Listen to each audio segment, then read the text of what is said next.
crack. Open the cold one with the crew. Rod J bringing brews, AP got the screw.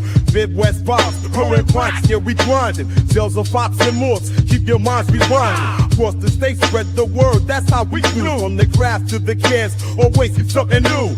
Raise your glasses, cheers to the cherry sauce. And every sip, till the stories evolve. Hear news blowing up, hear the chatter. Midwest Beer Show, race in the cloud. Born on the mic with the passion and blast. Dave Z's got the knowledge for an history fast.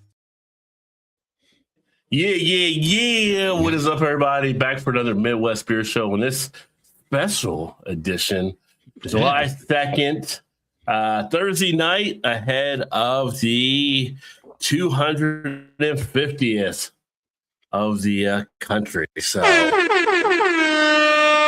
good stuff there. And we got some beer news and stuff for you guys. We got some beers to share that we're going to be drinking, and kick back, relax. Let us know what you're drinking. Put some comments in the comments section. I always want to have that conversation going. But great to see you again, my friend, post surgery. As you now have the other extremity being handled there. So it's not fun. We were talking before. The pain's getting to me there. So we'll see. It's all bruised and battered right now. I didn't think the scar was going to be that big, but that's going to be a nice size scar. It's weird. I've had rotator cuff surgery on my other arm, and there are 3 tiny little incisions. This is going to be like a 3-inch gouge here. Yeah. But nobody called the police on Ruby for elder abuse, right? No. It was actual surgery. Or the dog. As soon as I get home, she's like slapping me. And of course, she slaps me in this arm. I'm like, get away from me. What's up, Ethan? Cheers, my friend. Great to see you. Happy July 2nd. Happy pre-holiday night as we do the special release here and kind of get into some stuff. I'm actually going to, it's been so hot. You're hot. I'm hot. Oh, it's hot. Cincinnati's hot. Chicago's hot. Today it was like 95 and they put feels like 99 or whatever. It's just like, so I'm going to actually start with a cream ale because cream ale is a nice little smoother style to beat the heat. And it's going to be my last one here from Wolf's Ridge, and it's going to be a look at their Daybreak. It is their coffee vanilla cream ale. Wolf's Ridge does some very nice beers. If you ever get a chance to check them out, I definitely can't recommend them enough. They're up in the, I believe, up in the Cleveland area. So shout out to Ginger Yeti, who's up there doing the Beer Tube thing, who I'll actually see next week down in Louisville, where we're having a few people getting together, and we're going to be doing some visits to some of the breweries, and that should be a good time. I'll share some of those details later on in the show as well. But looking forward to catching up with a few of the fellas and getting out there and doing that. And I'm going to crack open from Indiana, Sun King. This is their GFJ India Pale Ale. I'm not going to judge it too harshly because looking at the can, Best Buy, and it's 2025. So, Benny's, you messed up. You messed up in the mix. No, I messed up. I should have looked at it. I should have looked at the date before I put it in the mix pack. But I'm like, I've never seen this at Benny's. It's got to be new. And shame on me. Well, we always say, check the date. Yeah. My arm's in a sling. It was hard to do. So let's send them a note. You're taking advantage of the disabled here. Put the date on stuff. Rotate your beers in and out as they need to be. Smells good. I mean, it's definitely, if it's that old in an IPA, I'm not expecting a lot of bitterness. It's probably going to taste maltier, but let's give it a whirl.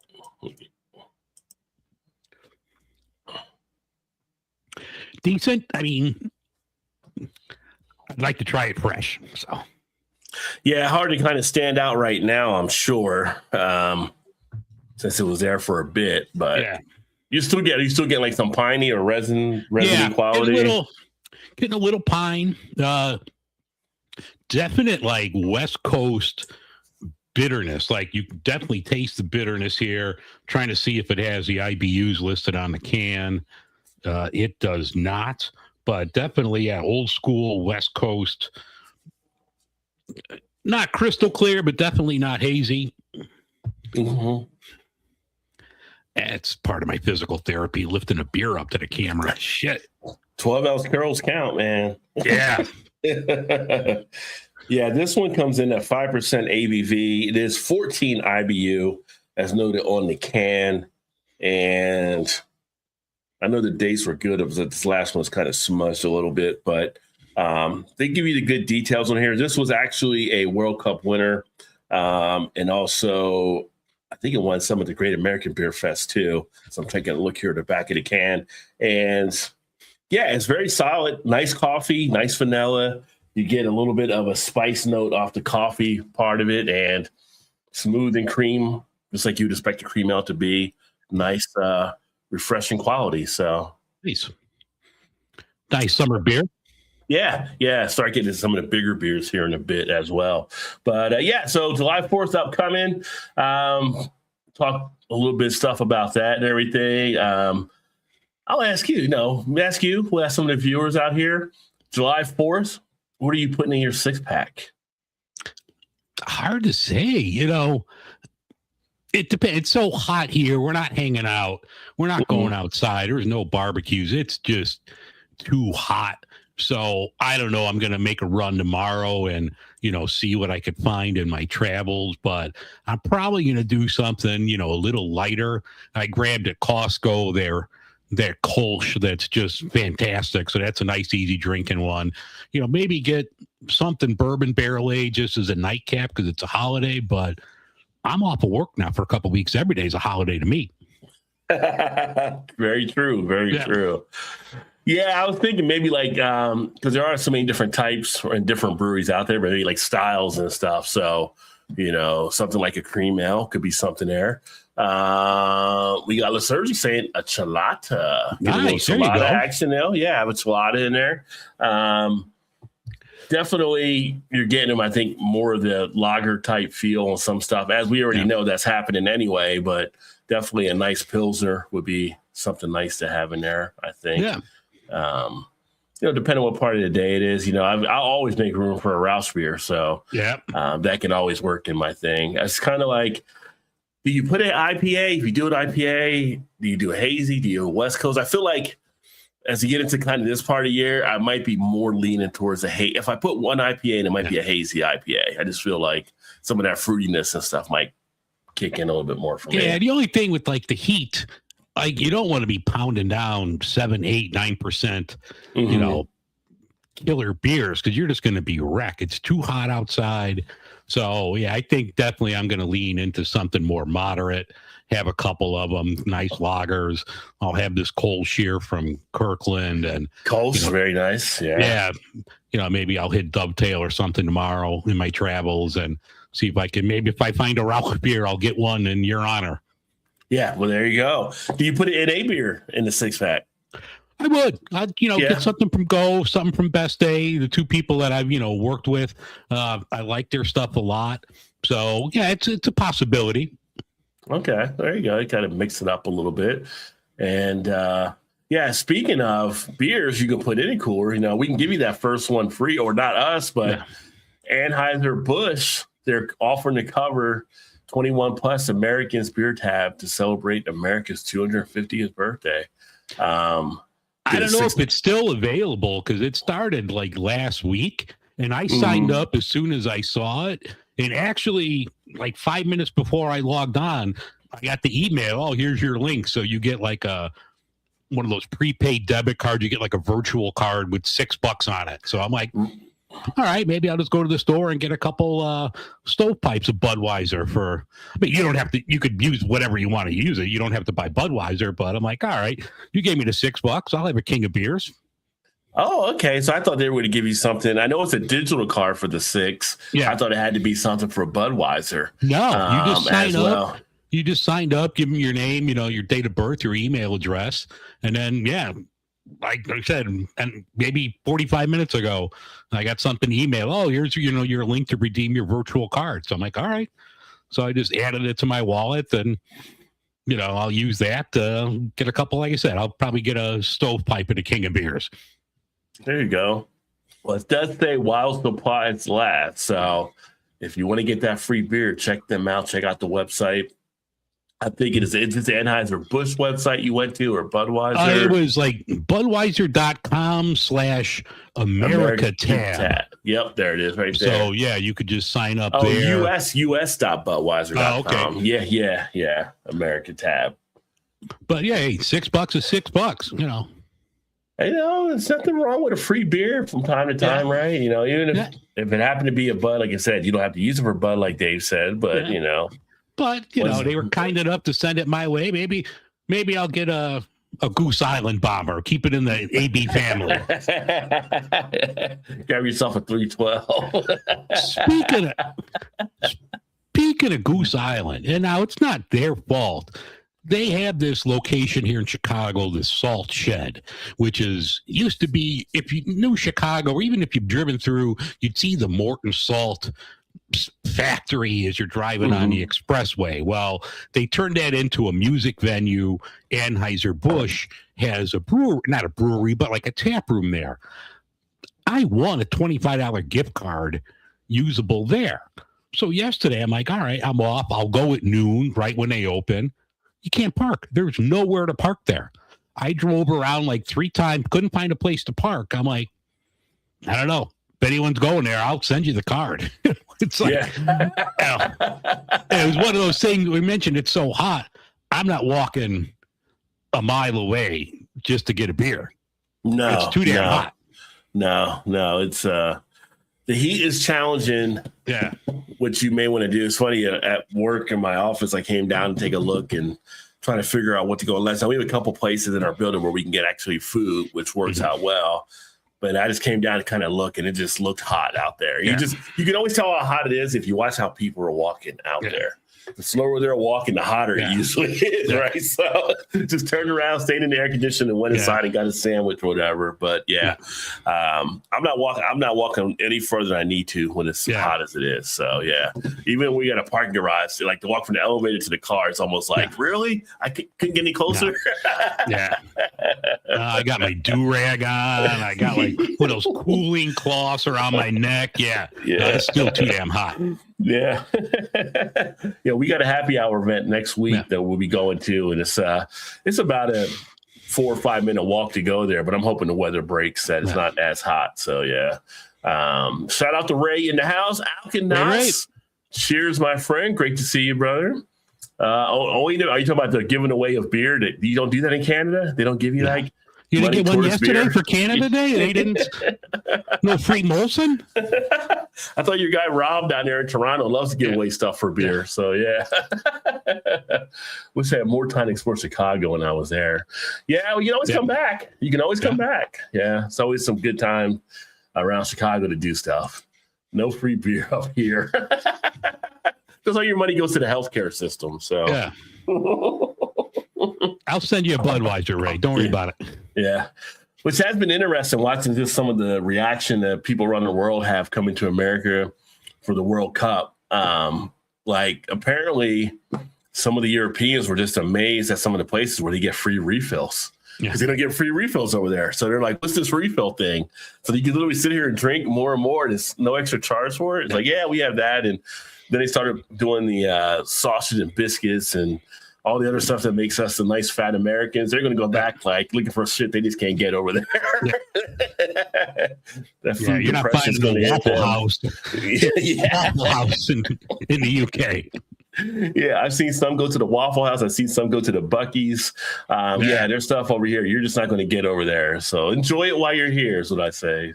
Have fun for sure. But the World Cup has definitely been something interesting. I'm actually watching it more than I thought I ever would, but it's been pretty interesting thus far. Although we got kind of screwed in last night's game as far as the U.S. on a bad call, but leave that for later. It is what it is. Not like we didn't know FIFA had some corrupt things around them anyway, so we take it as it is. But Anchor Brewing, a name from the past that kind of just lingers out there. I know you came across this. The workers are petitioning for reinstatement. And I guess there's some type of dispute taking place from what I've also seen between the new management and some of the previous workers. So anything else that you picked up from it there too? No, it's just the local there.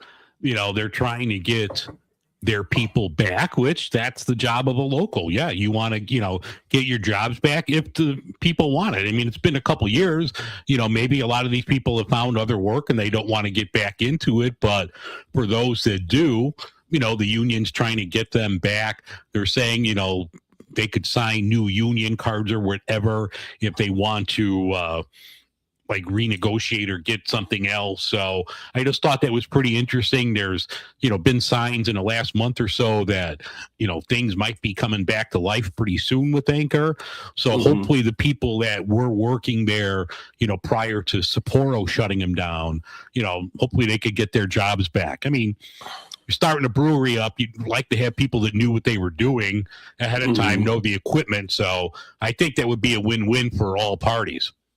Yeah, I would agree on that. It'll be interesting to keep an eye on that to see what they do. In California, is one of the big union states as well. So, they stepped in like they do to try to protect the workers to get them back going again. And, it's been 3 years. Like reading the end of this article, it's been 3 years since they were shut down in July of 2023. So, yeah, I'm sure a lot of these people have found other gigs or whatever, but those that want to get back, it's only fair to bring them back, especially when your new ownership really doesn't come from the beer world. So I think the more people that you could get back that knows what's going on, they could help the company.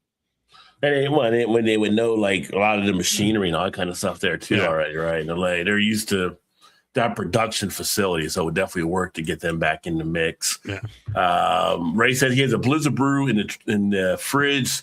He wants to drink, but it may be a collector's item. Well, yeah, that's the life of beer reviewers and beer drinkers there, It's just like you take that risk, And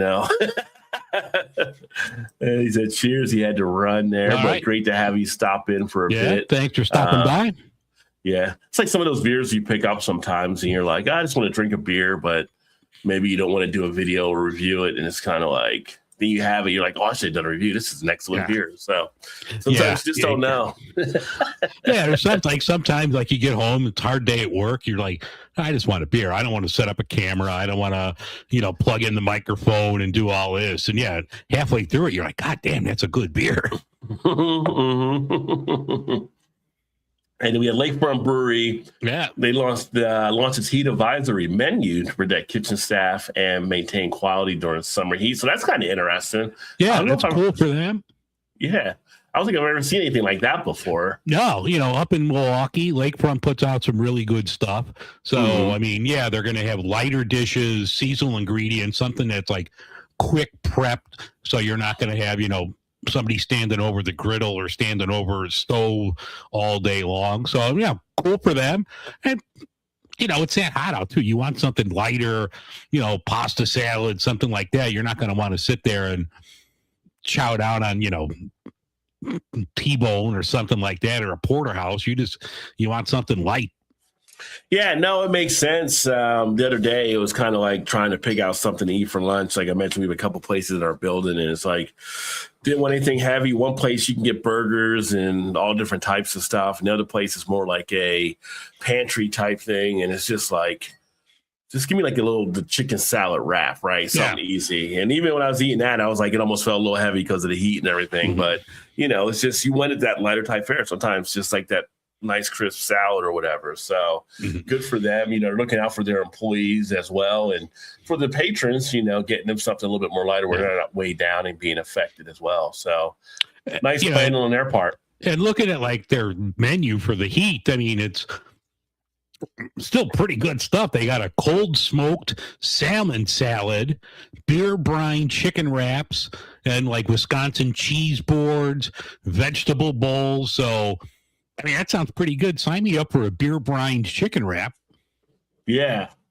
And I see their drinks. They got the Lagosa Rita, a tart lime ale, which sounds pretty decent in this heat, and a hazy rabbit IPA, which complements chilled dishes and provide a cooling counterpoint to the summer heat, as they make mention. So, again, it's getting into it. I think there's another piece that we have here as well, where you got to basically come up with these ideas to get people in your spot, right? Make it stand out a little bit. So having a heat conscious menu and selections definitely does work, hopefully. But I agree, Lakefront, I've had some of their beers. They do some great beers, and whatever it takes to get the butts in the seats, so to speak. Yeah, and it's a cool place. Ruby and I went up there, guys, maybe 10 years ago. It was really cool facility, great beer. So, no, big fans of Lakefront.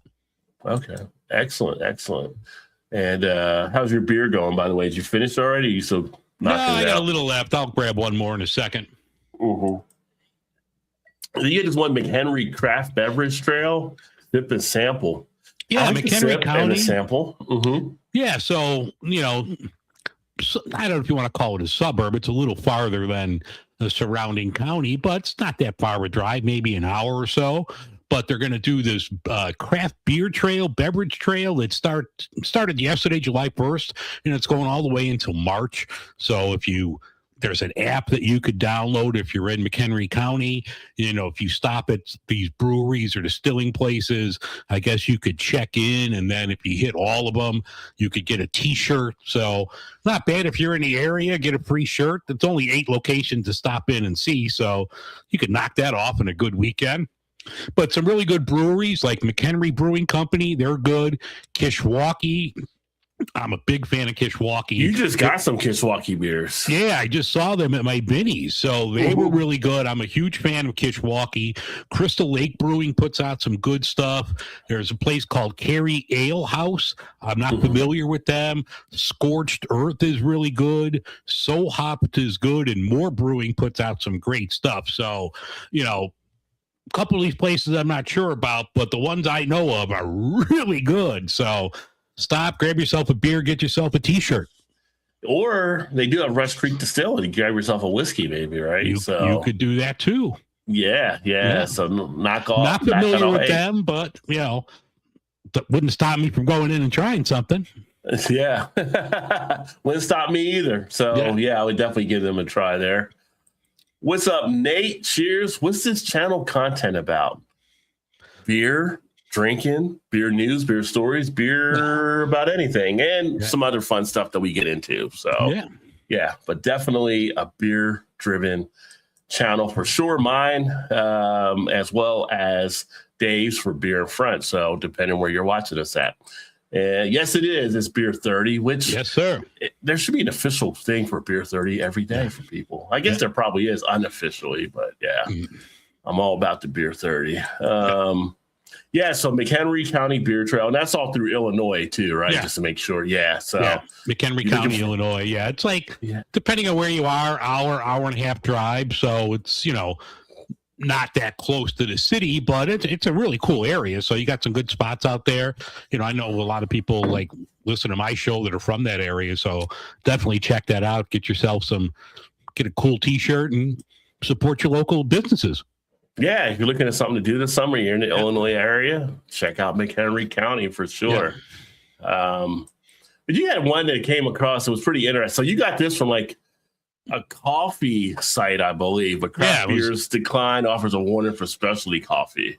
Yeah, I thought it was like pretty interesting. The website was Coffee Intelligence, and they were just saying that like the decline in craft beer, this could be something that coffee market should keep an eye on as specialty coffee starts to they mature as well. So I just thought it was like an interesting article, the parallels between craft beer and craft coffee, because like we all grew up, there was no such thing as craft coffee. I mean, you drank Folgers or you drank, whatever, Sanka if you wanted something decaf. That's old school right there. Yeah. But you didn't have, specialty coffee, maybe chock full of nuts. That might have been the most bougie coffee out there, before you had coffee shops in every corner. So I just thought that was a pretty interesting article and the parallels between beer and coffee. Yeah, I definitely agree there. Funny tidbit is that one of the owners of Rheingeist actually started out as a coffee shop owner. So I actually met him as a coffee shop owner before they got together and formed Rheingeist to make it into a brewery. So that really ties together there. But I don't see as many of the coffee specialty shops now that I used to. So maybe that is the case. You're starting to see a little bit of that decline in that area as well. I mean, obviously you still have your Starbucks or like if you're doing like a macro and craft, they're almost like your macro type specialty brewery or specialty coffee shop. And if you're traveling on the road somewhere, you might come across a Tim Hortons or something like that, or Dunkin', of course, you'll see. But you used to see a few more of these startups that you don't see as much now. So maybe it is maturing in that market as well. And some of them are starting to maybe get faded out because people are like, well, you know, $8 for a cup of coffee, $9 if I want this specialty type thing or whatever. Economy starts to hit hard on some folks. Yeah, and I mean, I used to do Starbucks a lot, and I just stopped. I mean, I still drink coffee. I love coffee, but just the way my work schedule is and my work location, like I don't want to go through TSA to get a cup of coffee, so I don't do it anymore. But I went like, I don't know, a month or so ago, and I don't drink the fancy drinks. I just want a grande coffee. That's all I want. Just plain coffee. It was like $5. Like $5 for a cup of coffee? Get out of here. Yeah. I was over to Dunkin' for that. And Dunkin' will give you like a big 32 ounce for like $2 or whatever. Yeah. So you ever see I don't know what the name of the movie was, but Paul Rudd was in a movie, and it's a clip you can see online. He goes to like a Starbucks. And he's just like, I'll have the large coffee. Like you mean the venti? No, I mean the large. And he breaks down what the word venti really means. He's like, then he goes down. And the only thing that makes sense here, and he gets to the grande. With the grande is actually a large. If you look at it, it's like an hilarious play they have on Starbucks. It's like, who came up with that naming system? Doesn't make any sense. Did you ever see? I still like watch a clip every now and then, and I just crack up. It was one of the early episodes of The Sopranos when Big Pussy and Paulie Walnuts go into a coffee shop, and they're going all these weird names, and Paulie's like, "How do we not get in on this shit?" I do remember that episode. Yeah.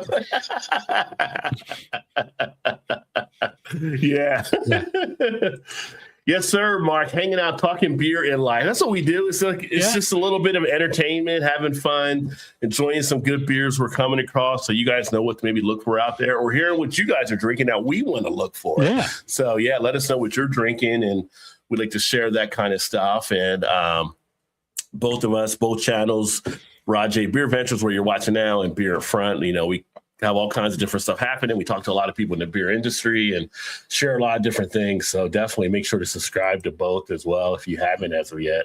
But I think I want to get another beer here in a second, because I'm just going to. I'll let you do it, and then I'll go when you go. I know I got some stuff coming my way from the Kansas City area, so that should be on its way in the next couple of days. So looking forward to trying a couple beers from them. Very nice. Yeah, I am actually going to try a new beer right now that I haven't done yet. This is going to be a breakout because I haven't done a review on it either. But I had one of my colleagues, she sent me a 4-pack of beer from out of Florida. And this is going to come from Crooked Thumb Brewery. It is Rule Number 7 Hurricane Pale Ale. Oh, nice. So there's a look at the can there. And, she wanted me to see how I like this one here and to check it out. Has an ABV of 5.1, so still keeping a little bit light there. Get prepared. Rule Number 7 Hurricane Pale Ale is here, named for local meteorologist Dennis Phillips, who is there to help Tampa Bay weather any storm. This pale ale is loaded with citrus and tropical fruit flavors. So, I'm going to go ahead and get into this one. Only thing I would say, Crooked Thumb, date. There's no date. If you're going to do a pale ale, date. India Pale Ale, date. Make sure you know the styles you want to get the stuff dated on there. All beer should have a date, but those are two styles you definitely want to have a date on. Yeah. That being said, let's crack it open and get into it and check it out here. While you're doing that, I'm going to go grab another one myself. Okay.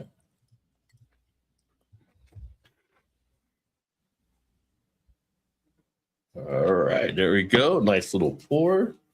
Get this one off. Cream ale was a nice one to get the party started. If you haven't had the cream ale style and you like something a little bit more lighter with a nice little bit of a creamy undertone, definitely check out some cream ale.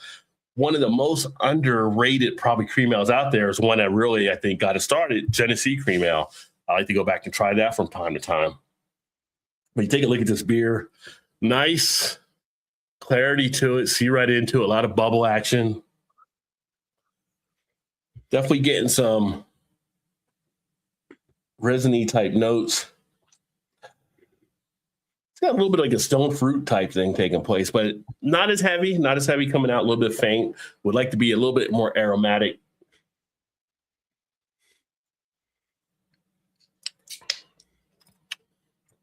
Definitely a nice pale ale. It's got that pininess to it behind that little citrus tropical. It is nice. It's not really as drying. It's got a nice little splash to it, which is a hurricane pale. I kind of feel like you got to have hurricane on you, like a little splash type feel. Don't have it too drying on the back end, which is not. And yeah, it's pretty decent. So I'll have an upcoming review on this beer at some point. But so far, right off the bat, it's pretty tasty. Well, speaking of hurricanes, I'm going to have one from New Orleans. This is a Beta. I just saw this. This is their 40th anniversary beer. This is honey blonde ale. I used to drink a ton of a Beta. Like Turbo Dog was my beer. Like you could get Turbo Dog all the time. That was always like a classic beer. But congratulations to a Beta for their 40th anniversary. Congrats to them indeed.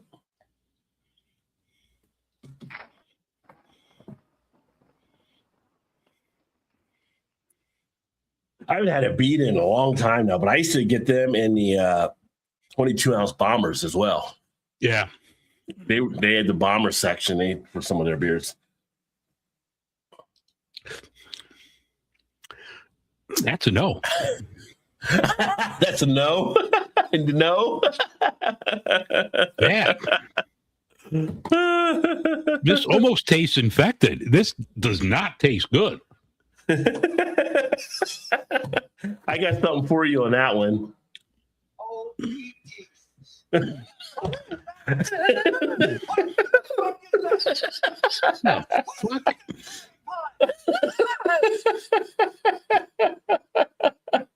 Oh, Dave's expression's killing me. Dave's got a bad one over there, folks.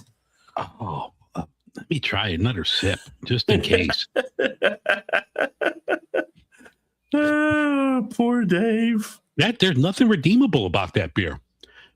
I don't know if that's infected or not, but it doesn't taste good. Like honey blonde ale. It's like strong, like astringent. It's funky. Mm-hmm.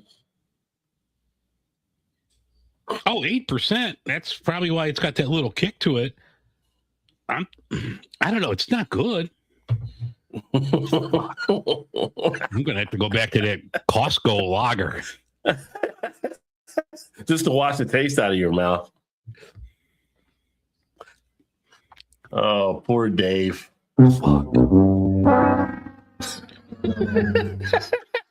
Painkillers and bad beer.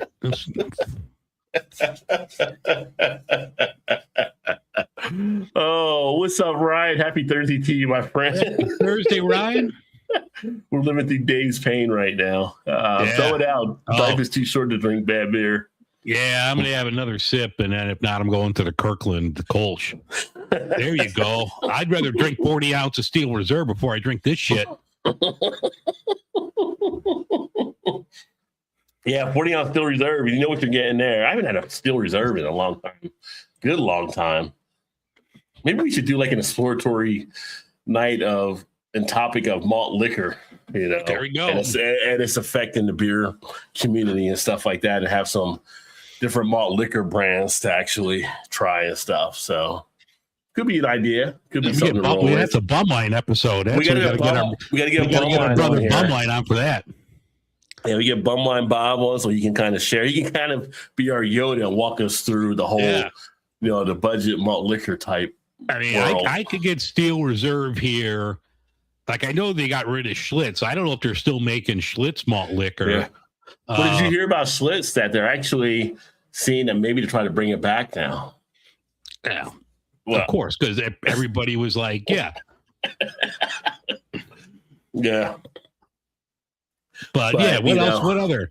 Well, we get Mickey's. We get Mickey's here. Yeah. Like, I'm sure you can find a Colt 45 somewhere. Colt 45 somewhere.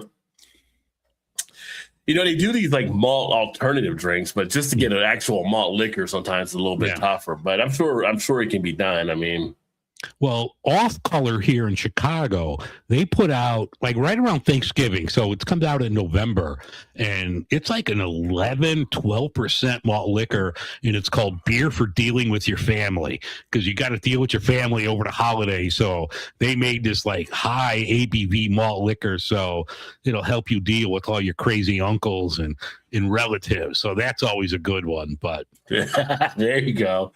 Isn't that what we talked about before? Like Natty Ice, they're bringing back. I think on one of the shows we were talking about them bringing that back now. Yeah. So I've done my share of Natty Ice, Keystone Ice, Milwaukee's Best Ice. I've been down those roads before. You know, I'm not afraid to take a walk in the middle of the night down those streets. I don't turn my nose up. It's just not usually the preferred way to go, but I'll do it if I need to or if I'm out there. You know. Well, we'll have to do that.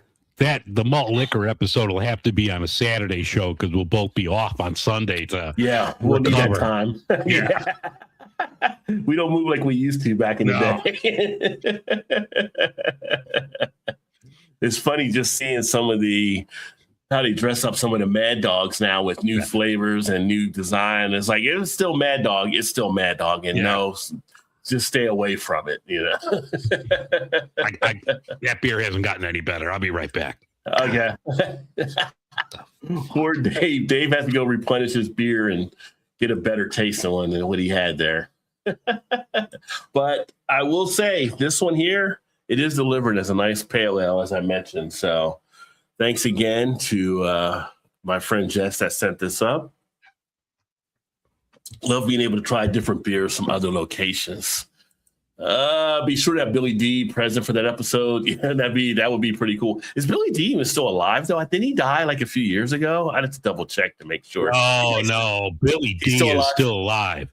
Okay, he's still alive. Okay, yeah. So I have a patch, and I'll have to put it on one of my brewer shirts. It's a embroidered patch, a Billy D. Williams Colt 45 patch, and I have that, but I'll have to definitely like put it on a sleeve or something. So is that Matt now? Matt's in with Cincy Brewdads because Matt and Ryan are Cincy Brewdads. So Ryan is usually just under his, but now I see Cincy Brewdads, which maybe Matt is the one doing it. But the difference between Natty Light and Natty Ice, Natty Ice, it's an ice beer. So any of the ice beers, what they actually did is a different part of the process where they freeze it and then it ends up strengthening the alcohol when they actually go to defrost the alcohol back out. So that's how you get it to like the ice type form. So you have a higher ABV. The Natty Light is just basically like your watered down, like Bud Light, Coors Light, everything like that type beer. So you have more of a stronger body with the ice beer than you do with the light beer. Overall, taste-wise, I'm not sure that much of a difference. You're still going to be kind of in that natty road, but it's going to have a higher ABV. So if you're looking to get the party started quicker, your ice is going to be the one that's going to really kick it in. And you're only there for the ABV at that point. Oh, God, this is a good beer. You went to the Kolsch. The Kirkland Lager, this GABF award winner right here. This is a solid beer. I don't even know if I got to break that glass because I don't even want something else touching it. So I had to break out the glass that you sent me last year, the Ohio Beer Day. So cheers, Ohio. Yeah, shout out to the Ohio Beer Day. We actually got Ohio Burger Week coming up here, or Cincinnati Burger Week next week. And I shared on Instagram Sam Adams and the special burger they're releasing, which looks really good. So maybe to swing by there next week. You guys are outside on the porch doing the. I can't believe you guys are doing the porch beers as hot as it is outside because they're here in Cincinnati with me. So it's kind of like you guys got to be almost sweating out there. You boys better talc.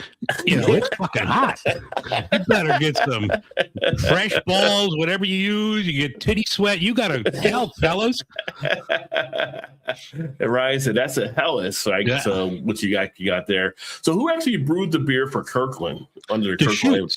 The Shoots, okay. So it won a GABF in 2023. A gold medal is a Munich style Helles. and they just in collaboration with Kirkland. So it says it's brewed by Deschutes. I don't know if you could see it. It's got their little logo on there. Oh, but no.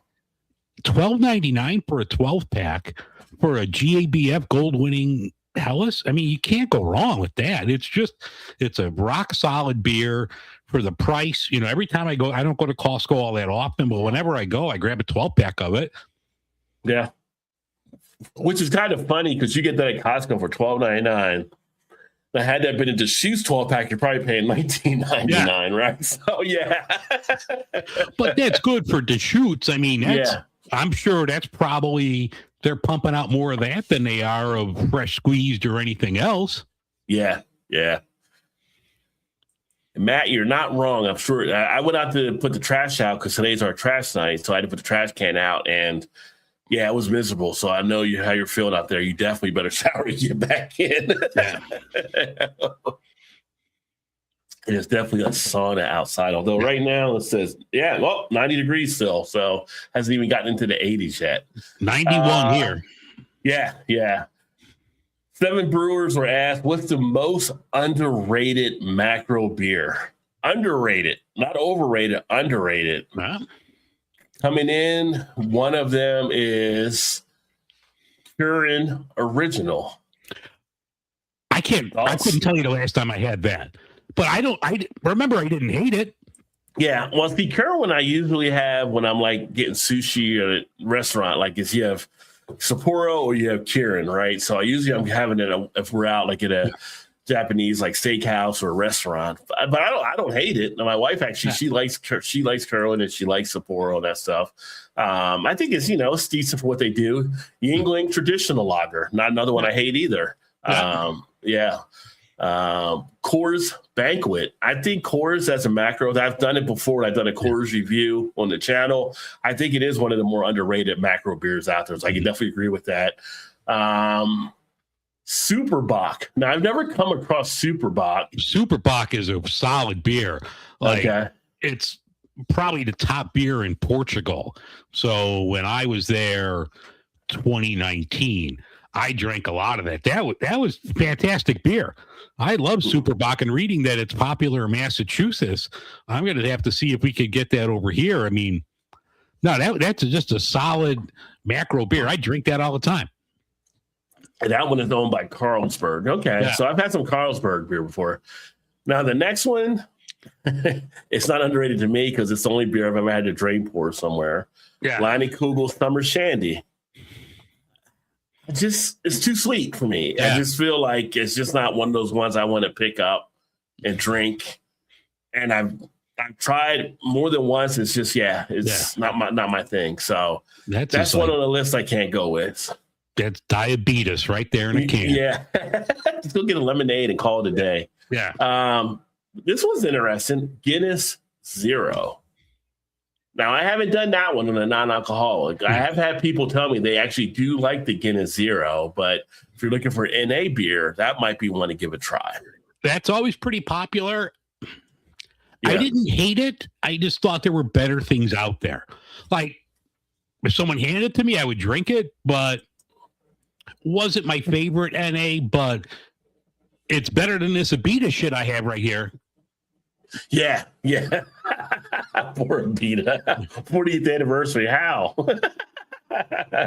Ryan said that beer is the best beer, bang for the buck. Always in my beer fridge. Talking about the Kirkland one there, I believe. Yeah. Now you go underrated. I can say PBR is probably underrated for what it is as well. I think that's actually still a decent beer to actually enjoy. And then Matt also agreed there. Coors Light is garbage. Coors Banquet, pretty good. Yeah.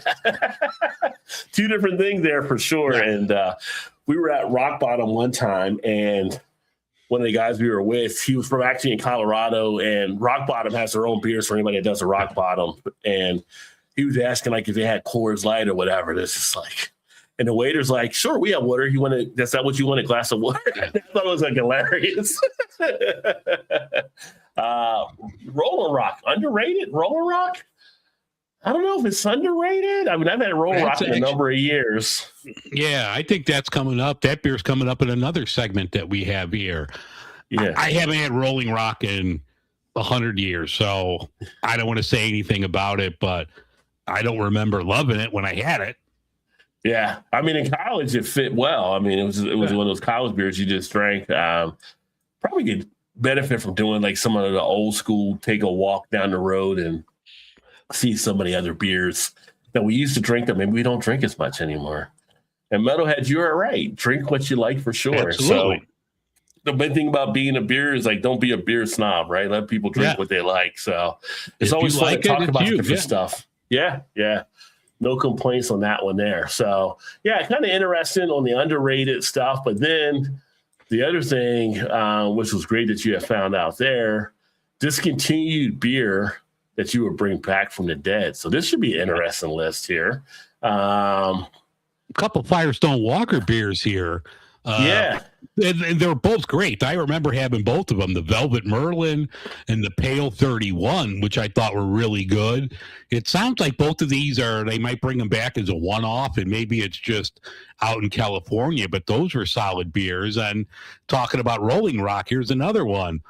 Yeah. So I guess the original brewery in Latrobe closed down in 2006. And then they said, oh, it's a shadow of what it used to be. So whatever I guess you're seeing now is not the same as what you had back in the day. Yeah. That's back when they had the little pony things as well. Yeah. So, yeah. I mean, Rolling Rock.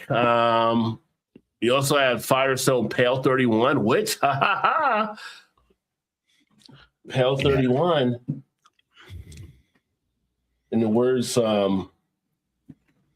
Blazing Saddles, excuse me while I whip this out. But there you go. Pale 31 right there. So Pale 31 actually is back.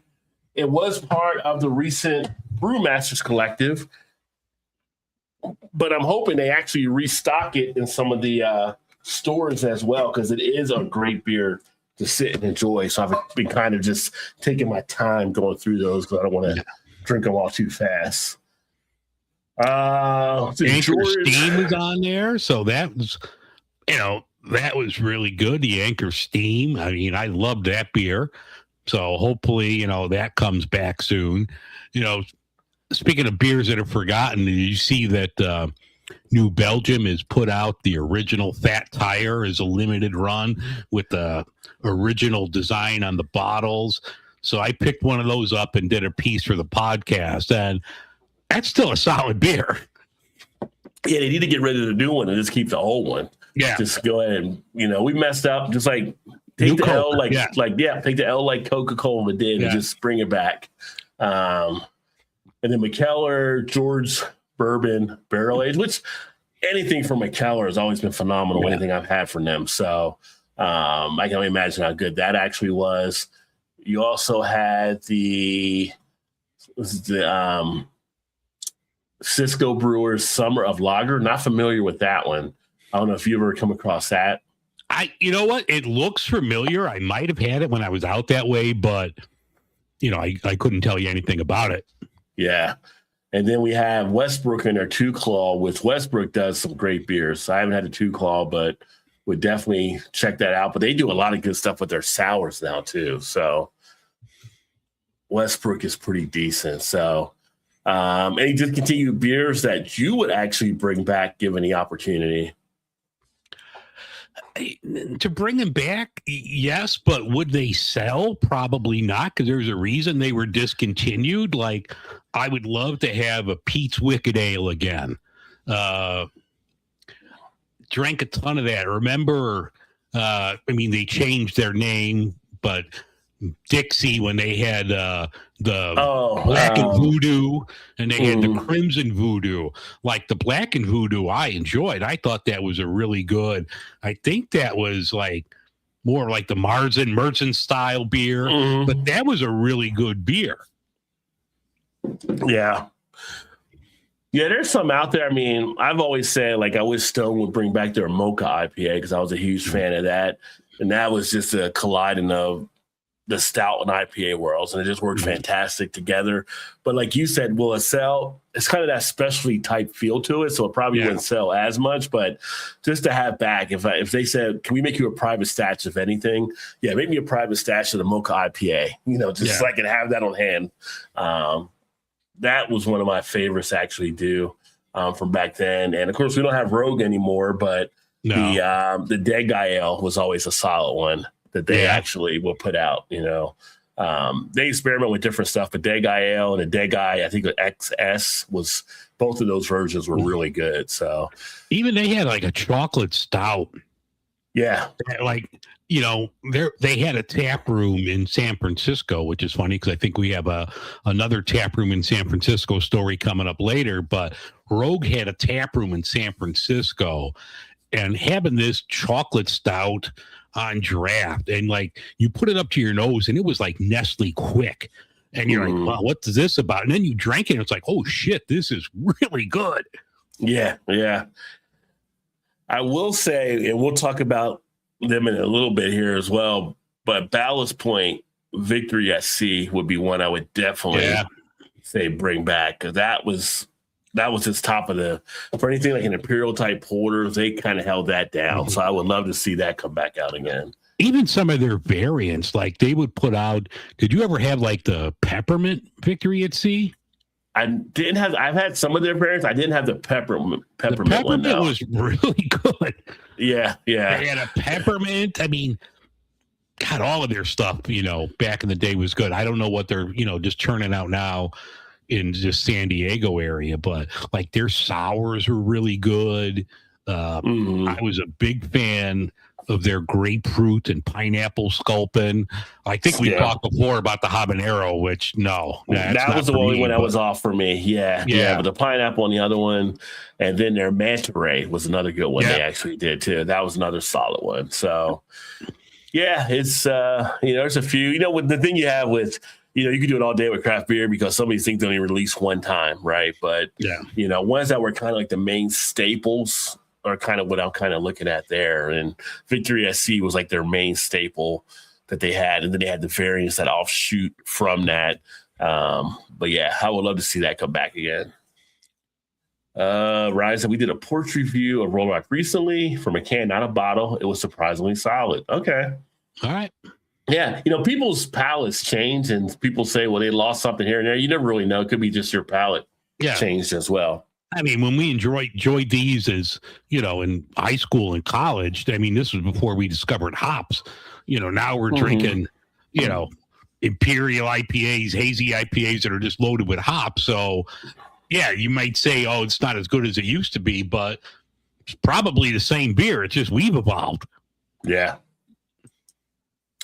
And anything from Listerman, Listerman here in Cincinnati that was such a sad day to see they were actually closing shop. I mean, they went from basically being a homebrew store to having the brewery, and then really the brewery overshadowing the homebrew store, and then finally they went ahead and shut it down. And they were in a spot I would think they would last a lot longer because they were on just off Xavier's campus. So you have like every year you have people turning 21.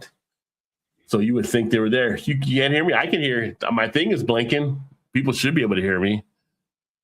Y'all can hear me out there watching. Dave can't hear me right now, but it seems like I got you back. You were lost for a second, but maybe it's my connection. Yeah, okay. But Listerman was always a solid one. Yeah, Ryan said we can hear you. So yeah. Is Listerman? Do they still do like the homebrew stuff? Because I know. Back in my home brewing days, they put out a lot of equipment that was like top of the line. That's like stuff you wanted to get, and like I could never afford it. But do they still do like the homebrew stuff there? Or do they just totally shut down? They're totally shut down. They're going now. So yeah, that was a sad day. A lot of people went out for their final days and stuff like that. But strong piece of the community that was lost here in Cincinnati, right? So definitely were a great part. Got a lot of people started in home brewing and had some great beers for those to enjoy that were just, people that wanted to enjoy good beer. So unfortunately, Bass Pale Ale, not available in the U.S. anymore. Yeah, I remember drinking Bass. Yeah. Oh, yeah. I used to love Bass. Yeah. Every now and then you'd be able to find bass like at a Costco. They would put out for like St. Patrick's Day. They'd have like a mix pack of like bass and a couple of others. It would be like a St. Patrick's Day mix pack. But yeah, I just haven't seen Bass Ale on its own in years. Yeah, I haven't either. I'll have to ask some of my buddies that are over there in the UK and stuff, because I know they're probably still drinking. Like I said, if it's not just here, they're probably getting it there. But then Tallgrass, Key Lime Pie, almost missed everything from our Shea Brewing as well. Yeah. Tallgrass was the one in Kansas, and they were kind of the first ones that when I first started doing the beer stuff, that I thought was kind of that reality of don't stretch yourself too thin. Because I feel like they were trying to build out too far. They kind of lost their way, and then it was hard for them to get back to what they were kind of doing. So, but they made some great beers. I did enjoy their stuff for sure. Let's see here. What is up, Mark? I like dark beers, but mostly during cooler seasons, IPAs, lagers, etc., for warm and dark or cold weather.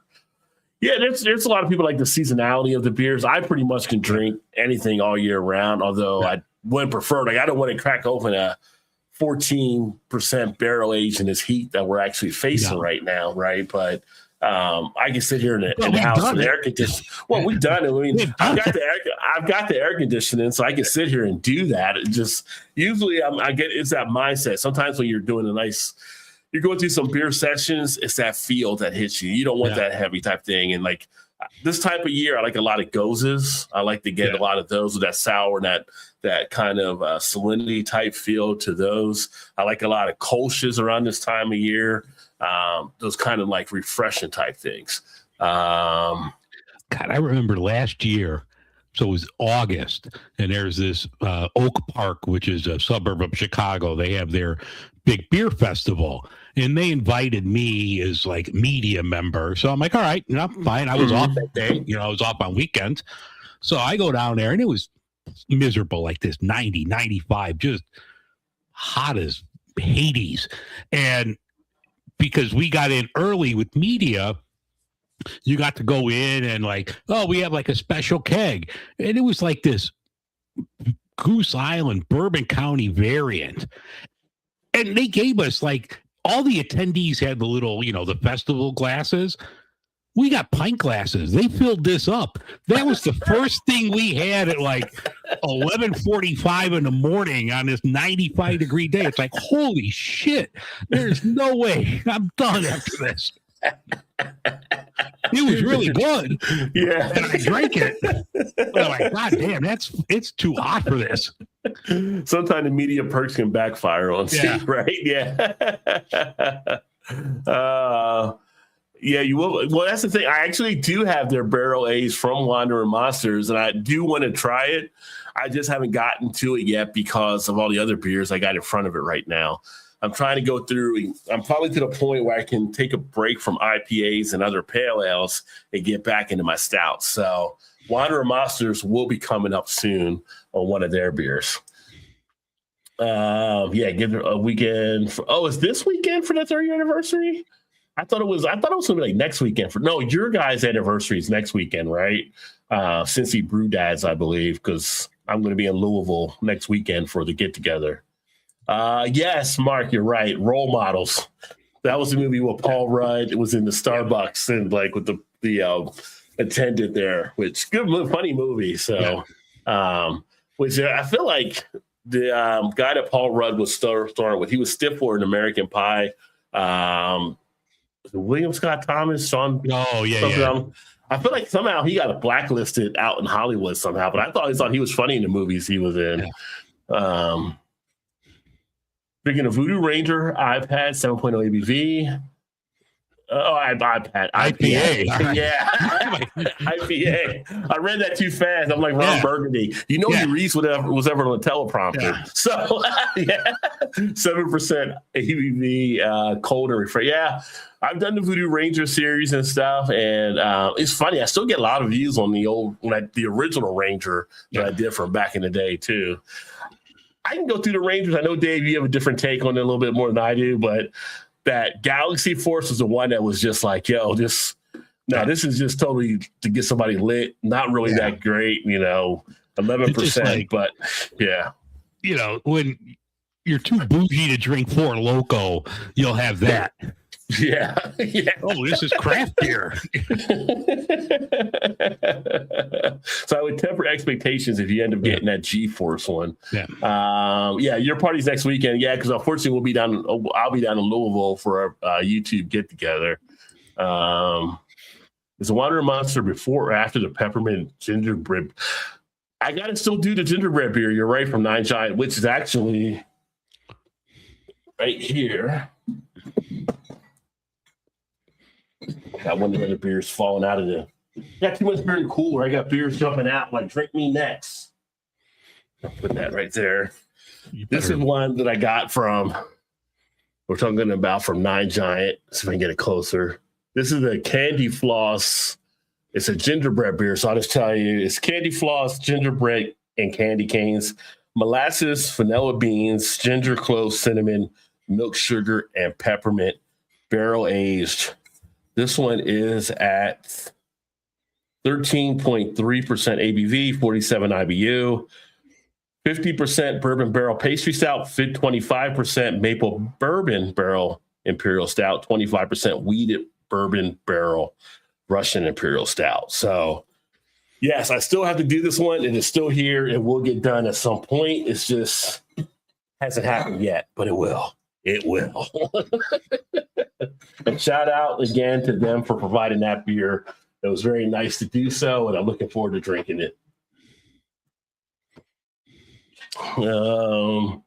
Nice having a beer when you have your beer fridge right here. It makes it nice and easy. I'm jealous. I gotta turn off the camera and walk to mine. It's in the same room, but yeah, well, I got this one here and I got the other one over there as well. So yeah, I have to redecorate soon. Voodoo Ranger IPA. Yeah, that's what I've done that one with the Voodoo Ranger. I've pretty much done. I did the one Tropical Force, I think. I didn't do the other one, either tropical or fruit. There's two of them. But every other Ranger I've kind of done almost, I believe. Both sound great. Yeah, it's some great beer. I mean, we're in Cincinnati. We have a lot of great stuff here. Where Ryan and Cincy Brew Dads, they can just tell you we have so many good things to choose from. Dave's in Chicago. Dave has great stuff to choose from too, but Chicago is more known than Cincinnati, so we're still kind of like this hidden gem spot still. Drinking anyway. Don't you worry about that. It'll happen. Hoping to give you your initiation of Third Eye next week, Rod. I've got to get out there. I just did a few of the Third Eye now on the channel. The next one I got is. And I got a milk stout in there from Third Eye I got to do as well. So, yeah, I'm going to get up to Third Eye at some point here for sure, probably in the next few weeks when I get back from Louisville. So it's not that far over there in Sharonville. But, again, they're getting great attention from around the country on stuff. Oh, let's see here. And then we had – this is one I think you had there too, right? Turning customers away. No, this is one I found actually. So it was interesting. Yeah, and this is something that kind of hit on stuff that we've been talking about before, and actually some of the recent videos that I've also shared. But Washington Beer Blog had a piece talking about if your tap room serves beer, you're turning customers away, and basically, again, talking about having to have a variety of different things nowadays for your brewery to be able to grow. So it was kind of interesting perspective, just something else out there basically saying you got to have more than just the beer at this point. Yeah. I don't know if you had a chance to take a look at it when I put it up there earlier, but it's one of those reflection pieces. And as you explain it to folks, it's just like, just having the beer doesn't always get the people in anymore. What else do you have there to offer? Yeah, and it's like the article is pretty interesting. Like, you can't just put some random ass cider in there. Like, it was saying that, like, the other stuff you serve has to be a reflection of who you are, and you have to put as much thought into that as what you're putting on your regular menu. And don't half-ass something. Put different kombuchas, put different depending on where you are and the legalities of it, like a quality THC beverage. I mean, you have to, meet people where they are. And, you can't just put, oh, well, if you don't, you have dietary issues. Oh, here's Angry Orchard. No, you need to do better than that. You need to, put out a good product, no matter what it is. Right. And like here in the article, it talks about long gone are the days of saying if they don't want to drink my beer, they should go somewhere else. And they pretty much ran a survey. The survey says that's exactly what people are doing. They take their business and their beer drinking friends with them. I keep losing you. I'm going to log off and log back on because. Okay. Something going on in your end there. Yeah. So it's a matter of be sure to make, you got to be able to make that full package, because we talked before on sometimes where you have a group going out, some are beer drinkers, some aren't. The more you have that can meet those non-beer drinkers, the more you can have a more successful opportunity with your business than having that, not having it, and all those other people go to somewhere else that does have what they're looking for. So it all comes into play. I think Dave was logging on and off. That's just him frozen right now on the screen. Peppermint beer, interesting, I guess. It's an interesting play. The beer itself, Mark, was done at the time of Christmas. So it's off the candy cane type feel with the stout. So that's why you have the peppermint involved in it. And I had the version that was non-Christmas version, and it's a fantastic barrel-aged beer. So I'm looking forward to getting to this to see how that actually switches it up. Drinking NA Brew Athletic Upside Down Golden. Okay, nothing wrong with that as well. What do you think of that one there, Metalhead? I've had some of the Athletic. I usually drink some of the Go Brewing. I haven't had any of the, I think it's called Best Beer. I know Davis had that, but occasionally we do the NA, the Deschutes, Black Butte NA I've had, which is actually a good one too. But I haven't come across that one from Athletic. I felt like the ones I've had from Athletic were like, they were okay, but they weren't great. They didn't really win me over. But I have not had the one you're having right there with the Upside Down Golden. Yeah. All right, Matt, great to have you pop in. Ryan's always here, so great to see you as well, my friend. Enjoy, have a great 4th, and hopefully this weekend will be a great time. If I get a chance to get down and wander, I'll definitely take a look to see what we got going on, which is probably not much, and maybe I can sneak away for a bit there. Oh, you can always sneak away, Rod. Yeah. I got to run an errand at the brewery. Yeah. Texas Rangers. Haven't talked much about, you don't hear much about Texas Rangers. At least I don't usually in baseball as much anymore. But they're teaming up with Budweiser, and they're going to try to shatter the Guinness World Record for largest glass of beer. So they are going to do this on Saturday, July 4th at Globe Life Field. They have a 12-foot tall vinyl beer stein being built to hold 600 gallons of Budweiser lager, aiming to surpass the current 550-gallon record set in the UK in 2014. Fill-in will begin at noon ahead of the 3:05 game against the Tigers, with an official Guinness adjudicator on site to verify the achievement by 1:45. So I guess they're going to have everybody who wants some can drink it, I guess, because obviously you're going to have to share. But they're going to try to go for the record on Saturday on July 4th. So I don't know if we'll catch any of that on Sports Center or something like that, but it'd be interesting. It is a pretty big vinyl stein they actually have there. That's going to be warm. Who's sharing that? Well, you got to have people drinking. You got to have people lined up to drink. How do you keep that Budweiser cold as long as the question? Because you don't want Budweiser warm. That's for sure. So, no. Maybe they get like Joey Chestnut after he eats those 1,000 hot dogs. He could come and drink that big ass beer. Yeah, I think that he would actually prefer to have some left out hot dogs than he would that warm ass beer. Good old Joey Chestnut. Yeah, I guess this is his weekend too for the Nathan's Challenge. So we should see him this weekend, barring any type of controversy, whatever. He should be a part. So yeah. So yeah, so that's kind of interesting. People go for the Guinness World Record. Why not? Biggest beer. Too bad they don't have Andre the Giant alive anymore. I mean, that guy can knock some beers out. Yeah.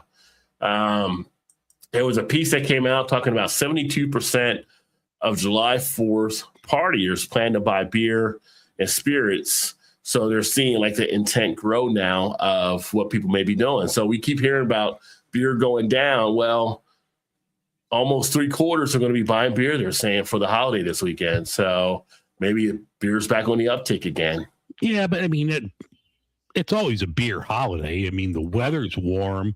You're not, I mean, we talked about like barrel aged and heavier beers. I mean, you don't want to be sitting out there at 95 degrees drinking old fashions all day. So, I think a nice crisp beer is the way to go on a hot day. Yeah, I think that can definitely be the case as well. Although I think some of the old people out there drinking old fashions would be interesting. Yeah. I love me a good old fashioned. Don't get me wrong. Yeah, I've actually been drinking more of those, and I don't want to drink a beer if I go to a place with limited options. It's like, just give me an old fashioned, So yeah. And then we had drinks. The drinks business had a piece. No, the drinks is the site business section had a piece saying beer considered to be the most American of drinks, which is kind of interesting. Yeah. Because not like we created beer, but in America, they consider beer to be the most American drink to actually get. Funny how that works out.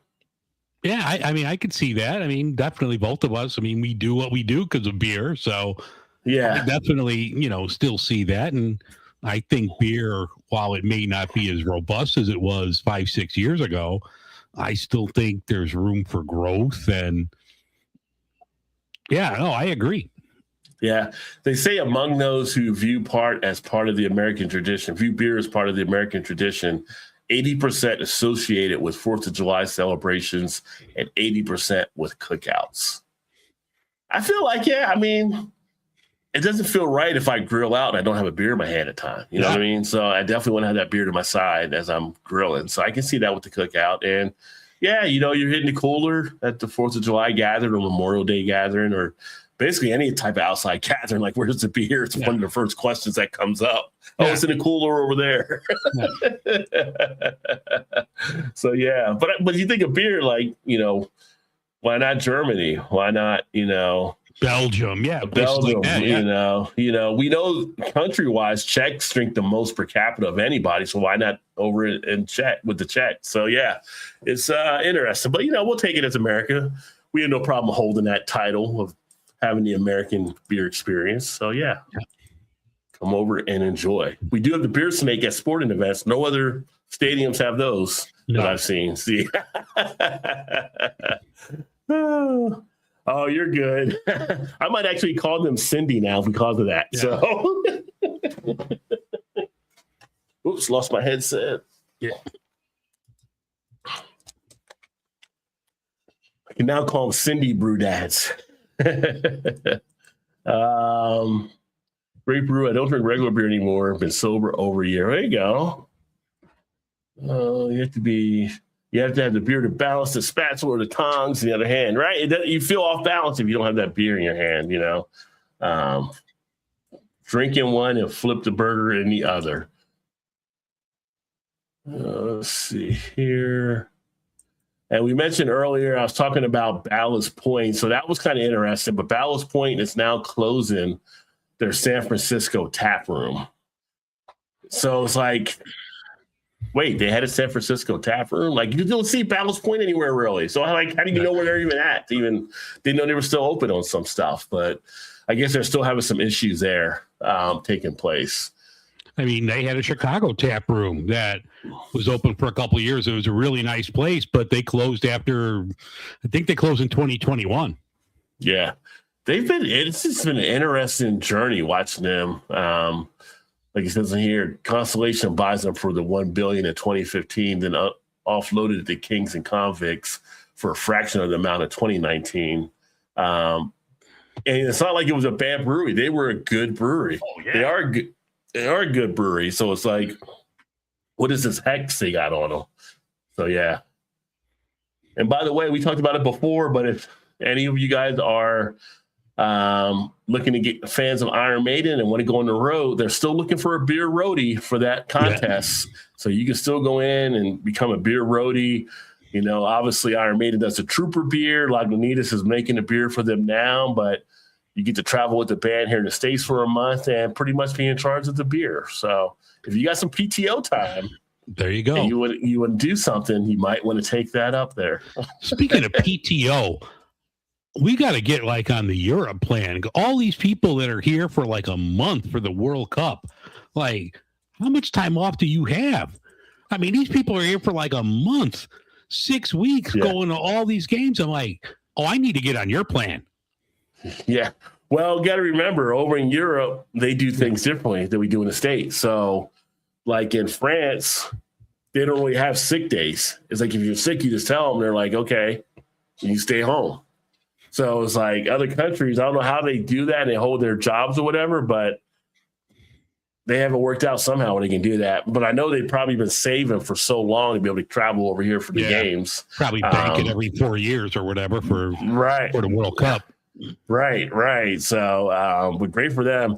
I tell you what, I bet Boston's happy to see Scotland leave. Because they were hammering them up there drinking. So it's like they came in and just took Boston down. Like y'all need to get some more beer in here. So yeah. You know, there was even like the fan group, they put up like a billboard or something, thanking Boston for their hospitality. And it's like, thanking the bars. So, it just seems like, it's not here. It's not in Cincinnati. It's not in Chicago this time, but it just seems like it's a fun time just seeing all these videos. Like the fans of England went to an Atlanta Braves game yesterday and they took over like the outfield. And Michael Harris, center fielder for the Atlanta Braves, like these fans just latched onto him and they were making up chants for like Michael Harris. And like he was throwing them baseballs and stuff. And he was like, man, this is lit. But like they were interviewing all these fans and they're like, we've never seen baseball before, but this is fun. And all these people are out there. They've been out here for the last couple of weeks. I mean, this seems like a blast. Yeah, that's what I would say. Like, if I ever go to an actual soccer game, I want to do it overseas. Oh, yeah. Because overseas is how they do it up right over there, and the planning and the fun and the singing and the party and all that kind of stuff. It's just. I have never been. I'm an old punk rocker. I have been in more circle pits than I can imagine. I have never been more afraid for my life than I was at a soccer game in Italy. I was like, holy fuck. I mean, Ruby and I left in the second half. I'm like, we got to get out of here. I mean, we were there and it was Lazio and we were in Rome. So it was at the Olympic Coliseum, famous venue. And that was Lazio's home. And they were playing Inter Milan. Last game of the season, the winner gets the championship. So Ruby bought the ticket. She's like, "Oh, we got us in the super fan section."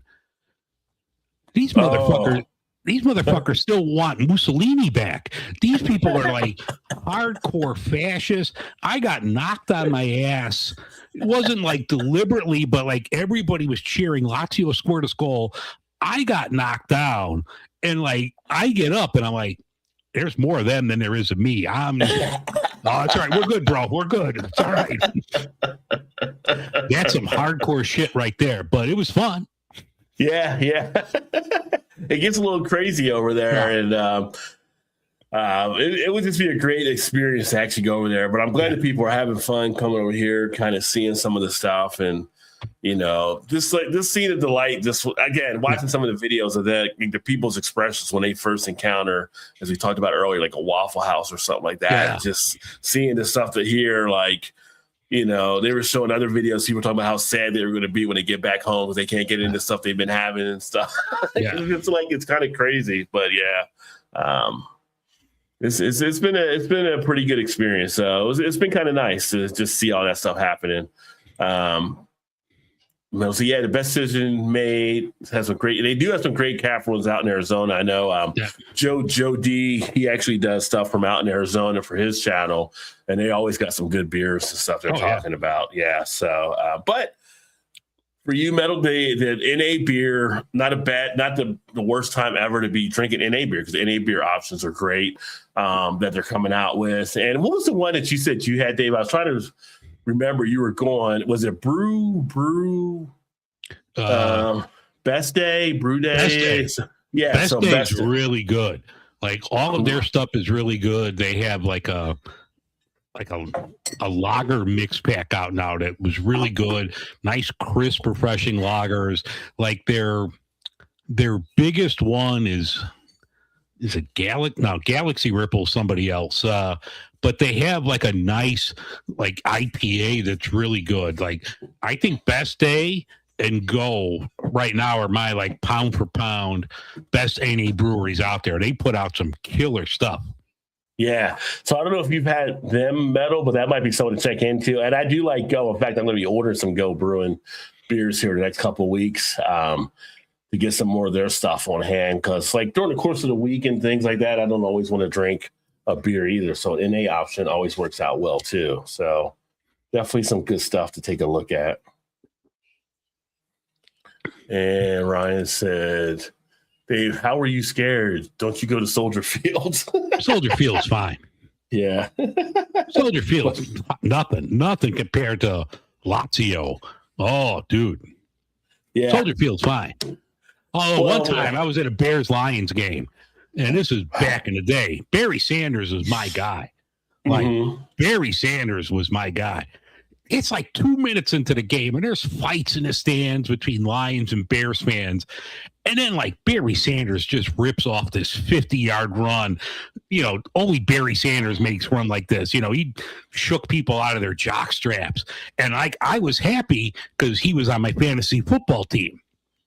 And this Bear fan's, like, ready to give me shit. I'm like, dude, he's on my fantasy team. He's like, oh, okay, you're good. You're good. Yeah. I want the Bears to win, but I need Barry to score right now. Yeah. Yeah. It is funny when you do the fantasy stuff, how it does divide you and stuff like that and everything. And people are like, I thought you were rooting for our team. Oh, I am, but I need him to cash in for me. Shout out to Great Lakes Brewing. They're actually about to mark their 38th anniversary next weekend. And they always, if you don't know, they actually do a Christmas in July every year. So they'll be tapping the Christmas ale to take place later on July 23rd of this month. But you have to be at the brewery for that. But it started next week. They're going to have all kinds of parties, Throwback Day on the 10th, and then a party on the 11th, and Family Fun Day on the 12th. But yeah, 38 years. They've been doing it for a while. So I've not been to Cleveland to actually experience that brewery. I do want to get up there at some point when I'm near the Cleveland area, but shout out to them. And it's a great brewery. If you've seen Great Lakes and never tried it, I would definitely say pick them up and give them a shot. I hope it's better than this Abita 40th anniversary beer. It better be. It better be. Yeah. But no, I'm surprised you've never been there. It's a really cool brewery. I mean, there's, I don't know if it's myth or I don't know if it's true, but allegedly, like, there's a bullet hole in the bar from Elliot Ness way back in the day. But it's a really cool, like, tap room and experience. I haven't been there in years, but that was always a fun time. I've been there like 2 or 3 times. Okay. Yeah, I said get up to Cleveland and go check it out for sure. And shout out to Key House in the house. Cheers, my friend. Hey. Happy Thursday to you. And since we had an article on the Pale 31, decided to crack open the Pale 31. I was like, I gotta knock it out. So yeah, I'm not on Firestone's good list anymore. I'm on the bad list. I haven't been getting anything from them. They mix it up and stuff. So in fact, I think I'll get their third quarter thing coming up here for the collective. I think maybe first week of August, either first week of August or sometime here in July. But I got to start getting into their deeper type, which I will get into their deeper beers here as well. But speaking of July, you know what that means? It's July. Which will come first, Oktoberfest or Pumpkin? Because they both come this month. Oktoberfest will be out soon. Oktoberfest, I think by our next Midwest beer show, we'll see our first Oktoberfest. You think we'll see that before we see the first pumpkin on the show? Oh, yeah. Yeah. I don't know. It could be close. They battle in July nowadays. So, although I was at Costco yesterday, they had Halloween shit out. I'm like, come on now. And you're not even to the 4th yet. Get past the 4th and then get to Halloween. You're not even Labor Day. Labor Day is still coming. Back to school stuff out. Yeah. Yeah, it'll be interesting. Usually that second week of July, you start seeing Oktoberfest or you start seeing pumpkins. So keep an eye out for that coming to a spot near you as well. Which I say both are still way too early to have either out at this point. But, what do I know? And we got to, raise a glass. I would say give a shout out to this person here. Once my system pulls up. We recently, I don't know if I say the name Humphrey Smith, you may not know who that actually is, but he was the owner of Samuel Smith. And basically he just died at age 81, just got, I guess, confirmed and shared. But you think of some of the beers that I've had from over in England, Samuel Smith was always a nice one that delivered and stuff like that. So shout out to him and what they had actually done. I don't know what's going to happen with the brewery with him no longer doing it, but I didn't realize this, but they said he actually used to ban phones and swearing from his pubs up to the point where he just died at age 81. Right. It's kind of interesting. I mean, might not have a lot of people there if you're banning swearing, but hey, good for you. But no, Samuel Smith, always great beer. Like them and Fuller's, used to love both of those. Yeah. So if you happen to get one of the Samuel Smith organic pale ales or one of the Samuel Smith type beers, make sure you raise a glass in there and off the stuff that they actually did, because they put some good stuff out for a number of years. I used to like getting around Christmas holidays. You would get like the 3-packs they would do with the glass usually or something. There'd be 3 beers in a glass. So yeah, it was pretty common to actually pick that up there. But yeah, so over across the pond. Have you picked up? Speaking of that, we were talking about like World Cup and stuff earlier. Have you picked up any of like the special edition World Cup glasses? Because I know. I have, oh God, I can't even think of the brewery name right now. Stella. I have a Stella World Cup glass that I have engraved with my name. And there's another one that's out there now that you buy 2 of them. It's like a European beer and it comes with this cool like World Cup glass. No, I haven't seen or anything about those. That's pretty interesting. Yeah. So I have I have the Stella glass, and it's got obviously the Stella, the chalice. It's got their logo. It's got the World Cup logo on the back, and they're like, "Oh, we'll engrave it with your name." So I said, "Oh, put beer in front on there." So I have that glass to add to my collection. Oh, nice! Very nice. It was free. I like free. Hey, free works. That's the best F word out there. Yep. And believe me, I know my F words. Yeah. No, that's awesome.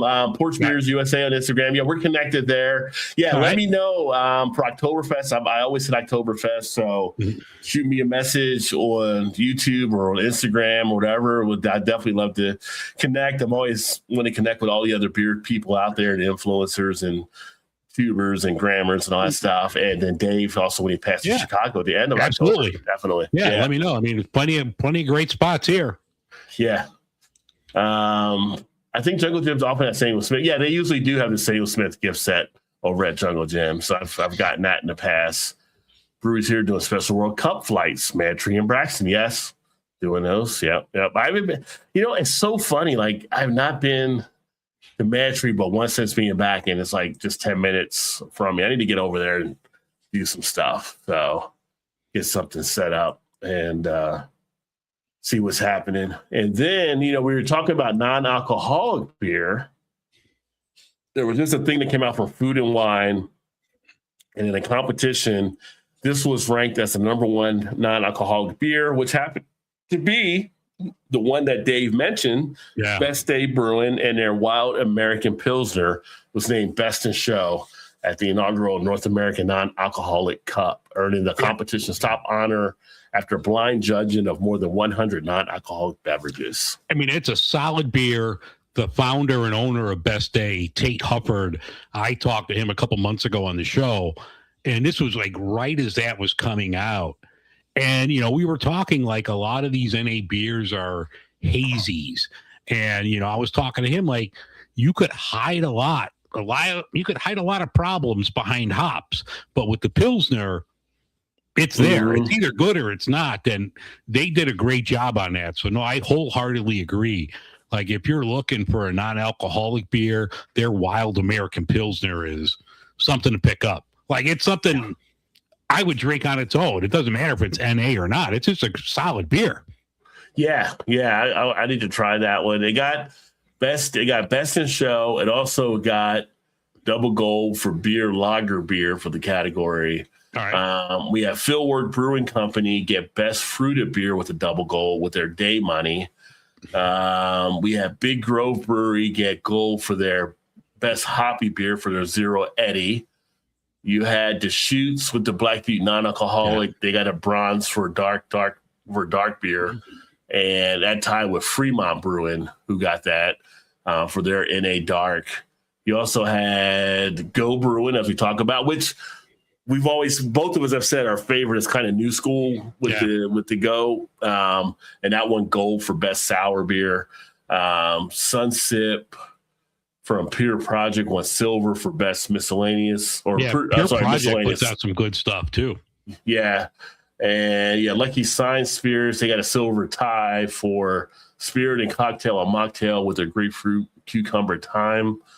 And that sounds really good. That does sound good. And they tied with Marble Distilling for their peach jalapeno shrub, which also sounds good. I'm a jalapeno fan, so I would give that a go. And the Hopwater, Meanwhile Brewing, I don't know if you heard of them because I know you like the Hopwaters as well. They got a silver. So those were some of the notable people they listed here as winning. So like I said, the whole NA market has changed from what it used to be. Like, especially for us when we grew up. I mean, there's so many more options we have now compared to, what it was back in the 80s. So, yeah. So, if you're in the NA side, got a lot of great things happening. And then the other beer story we had out there, which is two things getting together, White Castle and Garage Beer teaming up for a limited edition summer slider kit. So the kit does not include cans of Garage Beer. The kit costs $67, but what the kit includes is 20 beer cheese sliders, 2 strawberry cheesecakes on a stick, 2 gooey butter cakes on a stick, White Castle and Garage Beer merchandise, and coupons for 12 free sliders from the freezer aisle. So at your grocery store where you get like 2 of the 6-packs, I would think. I don't know if the Garage Beer merchandise will then be able to be used to get the Garage Beer later on, but they're teaming up for a White Castle Garage Beer pack. So there you go. And if you happen to be going to... This better come with like a coupon for a roll of toilet paper. Bro, at least. And if you're planning, and I do know if you're planning to happen to go to the I'm still coming through. If you happen to go to the Travis Kelce or Travis Kelce and Taylor Swift wedding, Garage Beer is what's going to be served. Yeah. So yeah, Dave, you're the only one that can't hear me because my lights are still going through. All right. So yes, that's weird. It's cutting. They cut out or something there, but yeah, I'm good. Hey, Vanessa, welcome in, my friend. Happy Thursday to you. Hey, Vanessa. I know Vanessa's got some good stuff happening for July 4th. I got to give a shout out. To my boy, Devin Douglas. I try to bougie him up and call him Devon, but he's a big Garage Beer fan. He was doing his best to get Jason Kelce to run with the Bulls with him in Barcelona. So he's flying out tomorrow to run with the Bulls in Pamplona, Spain. So big Garage Beer fan. So big shout out to my boy Devin. So best of luck. Don't get gored. Stay away from the Bulls, maybe run on the side of the buildings because you don't want to mess with the Bulls. What was that? You mess with the Bulls, you're going to get the horns. Right. Well, if he's flying out, I guess he can't try to crash Taylor and Travis's wedding this weekend. What they'll be serving Rod's beer for all the guests and stuff. So, well, you got to realize too, it is a shadow, but that's because we had the original Ryan with Braxton. So when they sold it off there, let me see here. The wood-fired oven is complete. Oh, nice. And all the curing fires are complete. Tomorrow we do pizza. I made enough dough for 12 pizzas. Oh, I know. 10 inch. Yeah. I'm jealous looking at your pizza ovens over on Instagram, Vanessa. It's like, damn. Yeah. And hopefully you're all settled into the new house now because we haven't spoken a bit. So hopefully that's all well and done and all behind you there too. So, yeah. But as far as beer news, that's all the kind of the beer news stuff we kind of went through this last couple of weeks. But that also says wood fire oven build's been in construction and planning for a decade. Yeah, a decade of planning. I'll come over with the dough. I got a good beer dough recipe that I use when I make my pizzas. There you go. Let's see here. Oh, same house under my name now. Not home, not a renter. There you go. Yeah. That's awesome. Perfect. Yeah. Now, away from the beer stuff that we kind of done before we wrap up, because it is July 4th weekend, maybe a little this or that in a way. Burger or hot dog? You can't go wrong with either of them. But if you had to choose one, this or that, you got to choose one. I'm in Chicago. I got to choose a hot dog. Hot dog over and it's a hot dog and sandwich, I should ask. Yeah, it's a sandwich. You think it's a sandwich? You think it's surrounded by bread? But it's a hot dog. It's not a sandwich. It's meat. It's surrounded by bread, and you have your toppings. You have your condiments, no ketchup. You have your relish, your onions, no ketchup. all of that. It's a sandwich. It's just an elongated sandwich. What is the Chicago thing with no ketchup? Is that like just something in the code of Chicago? Like, oh yeah, I made my niece cry. She was like 5 years old, and she moved from Dallas, and she came here, and I took her. I don't know where I took her to, a Super Dog or something. I'm like, no, you can't get it. We will throw your ass in jail. We will throw your little pasty white ass in jail. You cannot. And she was like crying because she couldn't get ketchup on a hot dog. That's a crime. Yeah.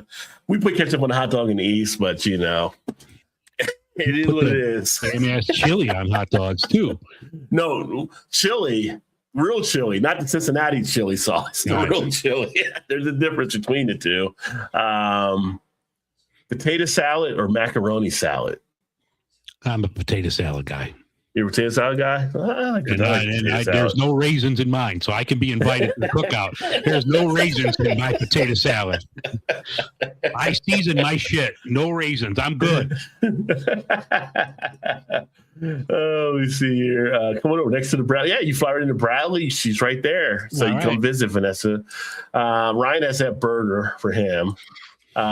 Both. I always make both sacrifices, but you got to choose one. Yeah. You have to choose one. Yeah.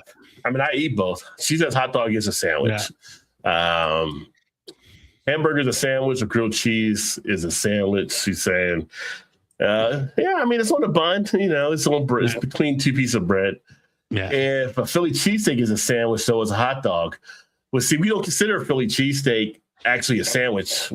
For us that grow up out in Philly or outside Philly, we don't call it a sandwich. It's a Philly cheesesteak. That's it. Yeah.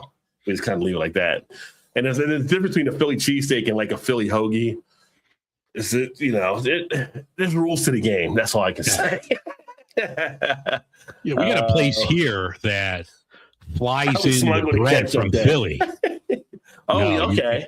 This place by us, like they're legit Philly. Like they fly in the bread from Philadelphia to make their cheesesteaks. And, I brought it to my one buddy at work. I said, this is the place I go to. And he was like looking at their website. He's like, Mr. Philly, he's like the Philly fanatic. And he's like, oh, wait, I think the bread company's like Omarosa or something like that. And he was like, yeah. Oh, shit. No, that's legit. That's like a legit Philly cheesesteak right there.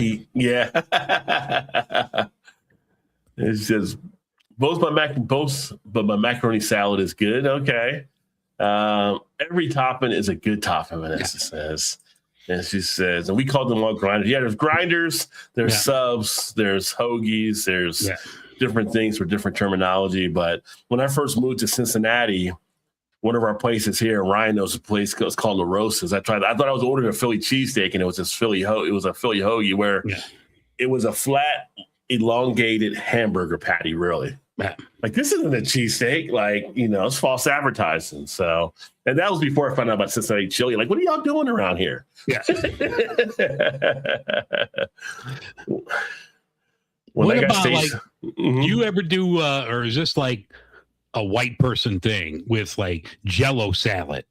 Because I love me a good Jello salad. I don't mess with Jello salad. Oh, yeah. Nice, like, cherry Jello with Cool Whip, and you put some stuff in. Oh, that's the best. You were just at the cookout for the raisins not being in the potato salad. Now, if you show up with some Jello like that, you're back out of the cookout. You're back out. Oh, God damn. Damn. I thought I was in. I've seen that before. I've never messed around with it. That's kind of one of those things that are out there. But you know what? To each their own. I can't say I've never done it, so I can't say I wouldn't like it or didn't like it. It wasn't as appealing to me when I first saw it. So when I got stationed in Indian Head, Maryland, I called a pizza place. They asked for a grinder, sausage grinder. They talked to me like I had two heads. LOL. Some places now, if you say grinder, you might look at you a different way too. Yeah. So. Jello with fruit cocktail and whipped cream on top. So, I just never. I've seen it. I just like no. I just So like I've had that, but like the stuff that we had, maybe it's a Chicago thing. It was like the Jello, and it's usually like cherry or strawberry, but it was mixed with Kool-Aid. It was blended, or not Kool-Aid, I'm sorry, Cool Whip. So it was blended with that. So it was like this creamy dish. And then you had bits of fruit in there too. Yeah. Can't go wrong with Cool Whip. Cool Whip makes things a lot better. I love to work on the Jello with the fruit in it. Did you know, since I'm doing a piece on Tang, the guy that invented Tang also invented Cool Whip and Pop Rocks? No, I did not know that. That's pretty interesting. Stay tuned for a future episode of Beer and Fun where I discuss Tang. But who knew? I went down this rabbit hole. I'm like, oh, this dude should be in the Hall of Fame. Did you ever do the Pop Rocks with the soda?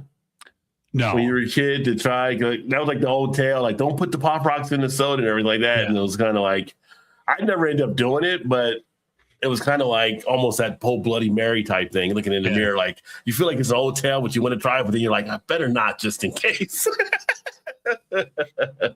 It's a family show. I'll wait till we go off air before I mention the next Pop Rock thing. Yeah. New cookout hotness is Mexican street corn. I have not seen that out there. I have not seen that either. Grinder does have the different connotations nowadays, right? Like chiffon, Jello dessert, like area. Delicious. Yeah. What about the ambrosia salad? Have you ever had that?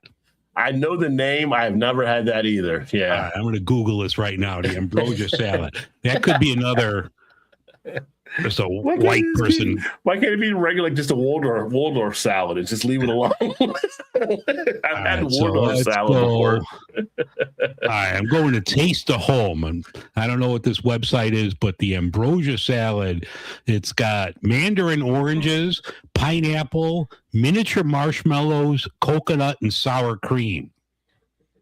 How do you go wrong with that? I couldn't do the coconut. The coconut would throw me off alone. No, you got to have the coconut. Yeah. Because it's probably the flaky coconut, right? Let me see if it says what it is here. Because you get that flaky coconut, it gets on my tongue, and I'm just not a fan of that texture. Yeah, it doesn't say what kind. It just says coconut. But like when you get like ambrosia salad too. When we were like kids and they have like the cake, and it'd be the icing, and they had the coconut flakes on it. It would like ruin it for me every time. Like, I just have to eat the inside and leave the icing off.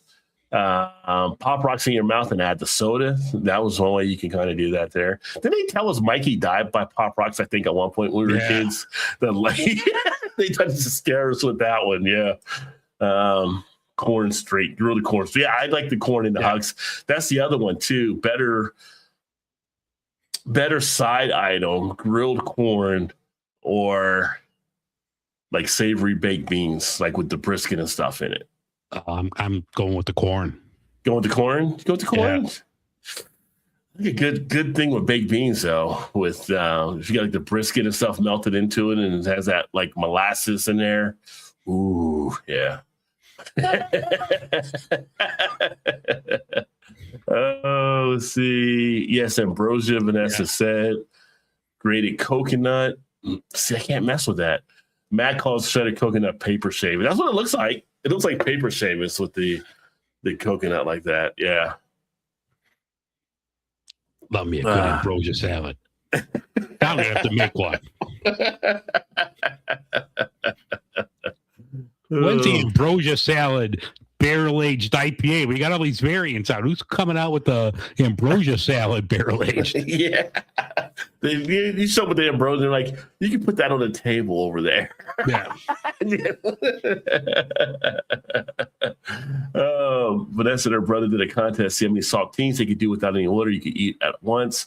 He beat me, half a stack stuffed in his mouth. LOL, so dry. Yeah, that's a lot of without water for saltines for sure. And look up wilted spinach. Wilted spinach? Wow. Is that like a part of a dish? What about like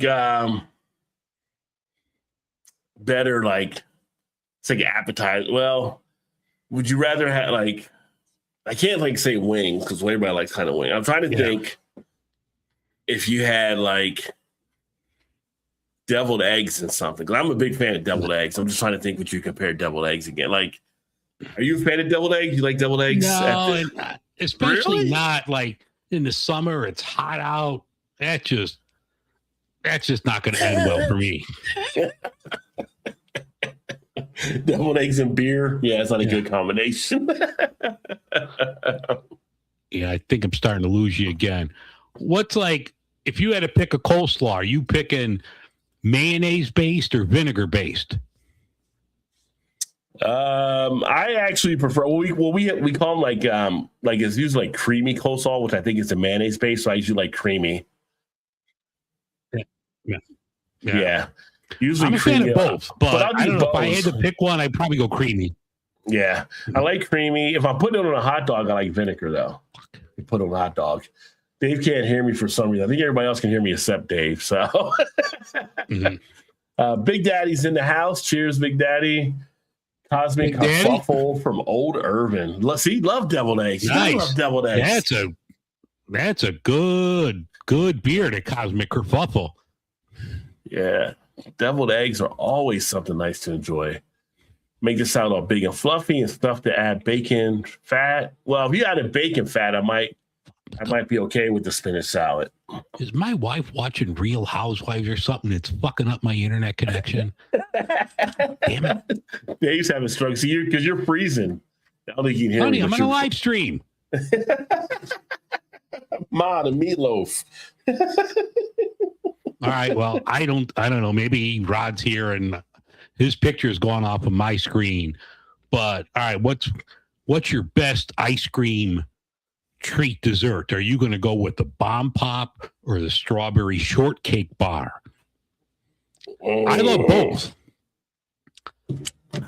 I'm a strawberry shortcake bar person, so that would be my choice of frozen desserts.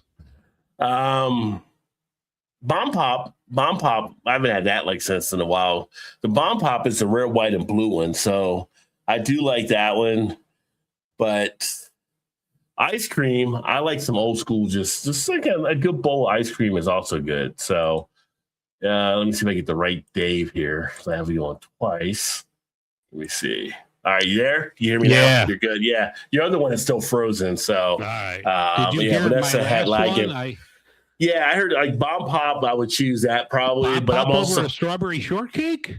Yeah, I'm not a big strawberry shortcake person, but I'm also a bowl ice cream type person too. Like, give me a bowl of ice cream, give me a bowl of cookie dough. So you actually give me a cookie dough, and I can put the cookie dough on something like a lemon cake or something like that. I like to collide two worlds. But like right now, a chocolate chip cookie, when I get off the show later, I'm going to put on top of it some Ben and Jerry's ice cream.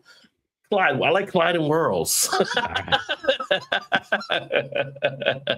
But strawberry. I was never a huge strawberry shortcake person. The bomb pop always reminded. The bomb pop's the red, white, and blue, I believe. So I remember that from the being a kid and stuff like that. That's always kind of a cool popsicle to enjoy, to sit back and have.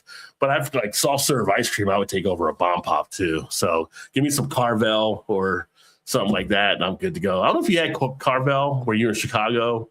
No, but or Mr. Softy. My ex-wife from New York used to work at Carvel, so whenever we went up there, we had to go and get, what was it, Fudgy the Whale, or yes, I think that was one of their cakes. The ice cream cake, yeah. I love some Carvel. I don't really. We can get it now in Kroger pre-packaged, but we don't have a Carvel spot like here. But you're a Cold Stone fan. Do you have Cold Stone up there? You like Cold Stone ice cream? I haven't had it in a while because I'm lactose intolerant, so I got to be careful. Oh yeah. I like to try to have that at points. Siblings have been discussing their homemade ice cream in our family text chats. Toasted almond bar. Oh, that's good too. Yeah, that's another good humor product. Yeah. So when you were a kid and a good humor truck came by, what did you go for? Because I remember they had the strawberry shortcake one. Yeah. They had the bomb pop. They had the chocolate fudge, which was our first one. Was the ice cream dipped in chocolate fudge is how Good Humor started. So I would get that, the fudge bar. I would get that sometimes. So what did you go for? Like, I don't know. Like, and I always like it would either be strawberry shortcake or remember like the drumstick cone. I'd have that, but I'm always going. For the most part, I'm going to go with the strawberry shortcake. Every now and then, remember it was like a popsicle that had like this ball of bubble gum on the tip, and you get like a piece of gum at the end of it. Yeah, would get that, or like the push-ups. Oh, the push-ups were always good too. Yeah, you just put some sherbet and a roll of toilet paper. Yeah. You had to be careful. They rolled down your arm when it was melting and stuff. Yeah. But the push-ups were good. Now, if it was a Mr. Softy truck, because you had Mr. Softy in the neighborhood, no. I would get out. You didn't get Mr. Softy. So Mr. Softy would have like the soft serve ice cream, but they would also have the chip willies, which were like the ice cream in between the two cookies. I love to get those. Those were pretty good. Or I get the cone with like the rainbow sprinkles and stuff. Were pretty solid. Yeah. Another good one. I forgot about Choco Tacos. Choco Tacos is a good ice cream. Yeah. Those are something you can get out there too now. Yeah. And I got them all hooked on making butter. You got them all churning butter, huh, Vanessa? Vanessa, actually, I was just thinking about, I just saw this thing the other day on making butter, and I'm like, that's going to be my next thing. So I might have to send you a message, Vanessa, to get a tip. Yeah, she churns butter. So, yeah. Strawberry shortcake here is biscuits with strawberries and whipped cream. Well, yeah, but it was a strawberry shortcake ice cream bar back in the day. Well, I guess there still is. Oh, it's still around. Yeah, it's still around. But yeah, like what you have there, like my mom likes that dessert, and my wife does as well. She likes to get that when she sees it. Being from Cincy, a good cookout. These have bratwurst and or metwurst. Yeah. So what is it, Ryan? Brat or met? If you had to choose between the two, which one are you going with? That's the question. Cold Stone was always fun. Yeah. Remember Cold Stone used to make people sing when you like left a tip? I used to feel so bad for those kids. Like somebody did a tip and they had to go do their Cold Stone song or whatever. Yeah. A real cookout has good banana pudding. I do like some good banana pudding. Ain't gonna lie there. I need to circle back to this metwurst. What is a metwurst? It's like a sausage. So you have met and you have brat. Like you'll see that like at, you can buy it in our store, but like they're real popular, like with Oktoberfest and the different festivals. So it's like a fatter sausage rather than a hot dog and stuff. Okay.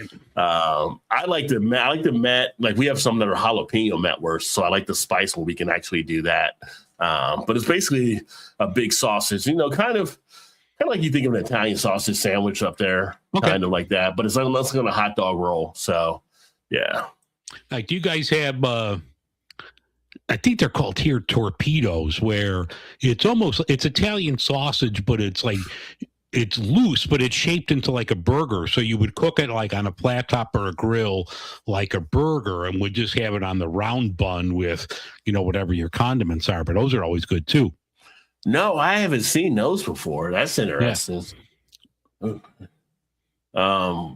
Vanessa went to the dairy bar. They closed a couple of decades ago. You could get a 12 scoop, son. I don't know how you would finish a 12 scoops. I mean, obviously you can, but I'm like, that's 12 scoops is a lot of ice cream. Yeah. That's asking Wilford Brimley to show up too. Yeah. It came across my feed for the recipe for chocolate tacos. Oh, interesting. That algorithm can get kind of crazy. Yeah. Heavy cream. Showed my younger sister how one night with the butter. They're now hooked on making fresh breads too. Yeah, I mean, like I said, that's why we always said if something went bad, we went to Vanessa's house because Vanessa's going to know how to keep us all alive. Yeah. So if for y'all watching or y'all listening back, if the zombie apocalypse hits, find us at Vanessa's house. Airport code is BDL right there. Yeah. Right there. I would add a 20 in the Cold Stone tip bucket. That would get him to sing for a while if you gave him a 20. Yeah. Probably go for bratwurst unless the metwurst is spicy. Yeah. See, I like the spicy metwurst. Yeah. Big Daddy's like metwurst. Like he's there with you in Chicago. Yeah. Everything sausages. Oh, yeah. Everything. Yeah. I miss the oldest sausage maker in the Bronx. Well, the other thing too with the metwurst and the bratwurst, like for you were talking about the ketchup, like people don't usually put ketchup on those. Usually it's like mustard, kraut. Who puts ketchup on a sausage? That's what I'm saying. They don't usually put ketchup on that one. You have less people. Well, but you have people put ketchup on a hot dog, but not on like a met or a brat. If I saw anybody put ketchup on a brat, you would have to lock me up. Even during our German festivals, the currywurst. And the judge would say, son, you're excused. Son, that's justifiable homicide right there. You were excused, son. Oh, when I was younger, would choose the choco tacos. Choco tacos, yeah. That's what she would go with. Ice cream filled, dipped in crunchy chocolate. The wood-fired oven was 400 degrees this morning when I went to do the last full fire. Oh, okay, so it was still cooling down. Wow. Yeah. Always got a choco taco on my Taco Bell order before they stopped. So I didn't know they sold them at Taco Bell for a period. Yeah. I mean, when did I see one? Like maybe it was Aldi or something. But I'm like, oh, Choco Taco still. That's a premium ice cream right there. Yeah. It's funny. Once in a while, we'll show like the younger person the old salad bar from like Wendy's back in the day. Yeah. Like, what is that? And it's like, oh, that's the salad bar. At Wendy's? Yeah, Wendy's used to have a salad bar back in the people tore that salad bar up too. Yeah. And they even had the chili on the salad bar. Yeah. Well, even like the grocery stores before COVID, like they would have it. Now you just haven't seen them anymore. Yeah. And Pizza Hut, people would go to family nights at Pizza Hut when they'd have their salad bar and stuff like that. Yeah. Calabria pork store, Bronx hanging sausages, all kinds of other Raptors. Yeah. Yeah, that's when you're like in a true butcher shop, right? You're seeing that kind of stuff. Philly was that way with some of their spots and stuff. Like growing up as a kid, my mom would always go to the butcher, like to get the meats. Grab one last beer here. Okay. Yeah, some good foods from back in the day for sure. I can just remember being a kid going to some of the places we would get the Italian hoagies at, which were just like phenomenal. I like the ice cream bars on the stick. They had soft chocolate and vanilla sprinkles on the outside and vanilla ice cream and fudge center inside. We used to call them Scooter Crunch. I do, yeah, Scooter Crunch. Yeah, you're right. Well, you said sprinkles. Oh, from wherever you were they called sprinkles or were they called Jimmy's when you were young? I think Jimmy's is an East Coast thing. Jimmy's is an East Coast thing, right? So we would call them Jimmy's and not sprinkles. So they'd be like, you want the rainbow Jimmy's or the chocolate Jimmy's? Wonderful meat places to visit in New York City. All sorts of sausage and dry aged. Yeah. Well, you get the good sausages. You get some of the good cheeses from some of the good spots up there too. I tell you what, we went to Hocking Hills, Ohio, here a few weeks ago, which is kind of like out in the country some, and it was Amish. The food the Amish make, I mean, it's just like, so, like I tore up this. I got this thing of a brisket. It was like a brisket salad, and it was like brisket melted into like a potato type salad type. Oh, I mean, nice. it's going like that. Seems like I went to the store. We were at the store getting stuff for the cabin we were going to, and she was like, "Do you want a sample to see what it tastes like?" I'm like, "Sure." She gave me the sample. I'm like, "You put it in the cart. Just give it to me. I'll take it." You know, just give me the big tub. Yeah, yeah. That thing did not last at all for long. And then some of the other stuff they got, I'm like, there's something about that. I don't know, the freshness. Like some of the Amish type. That's one thing when we were up in Jersey and we would go over to Amish country in Pennsylvania. Just some of the food that you would get, it was so much better. Like I guess because it was fresher, it was more organic. It was whatever it was. It wasn't like processed type stuff. It was actually, you know, because the Amish was making it. So you didn't have all that kind of stuff in there. So much nicer. Big Daddy hates sprinkles. You hate sprinkles or you hate the word sprinkles?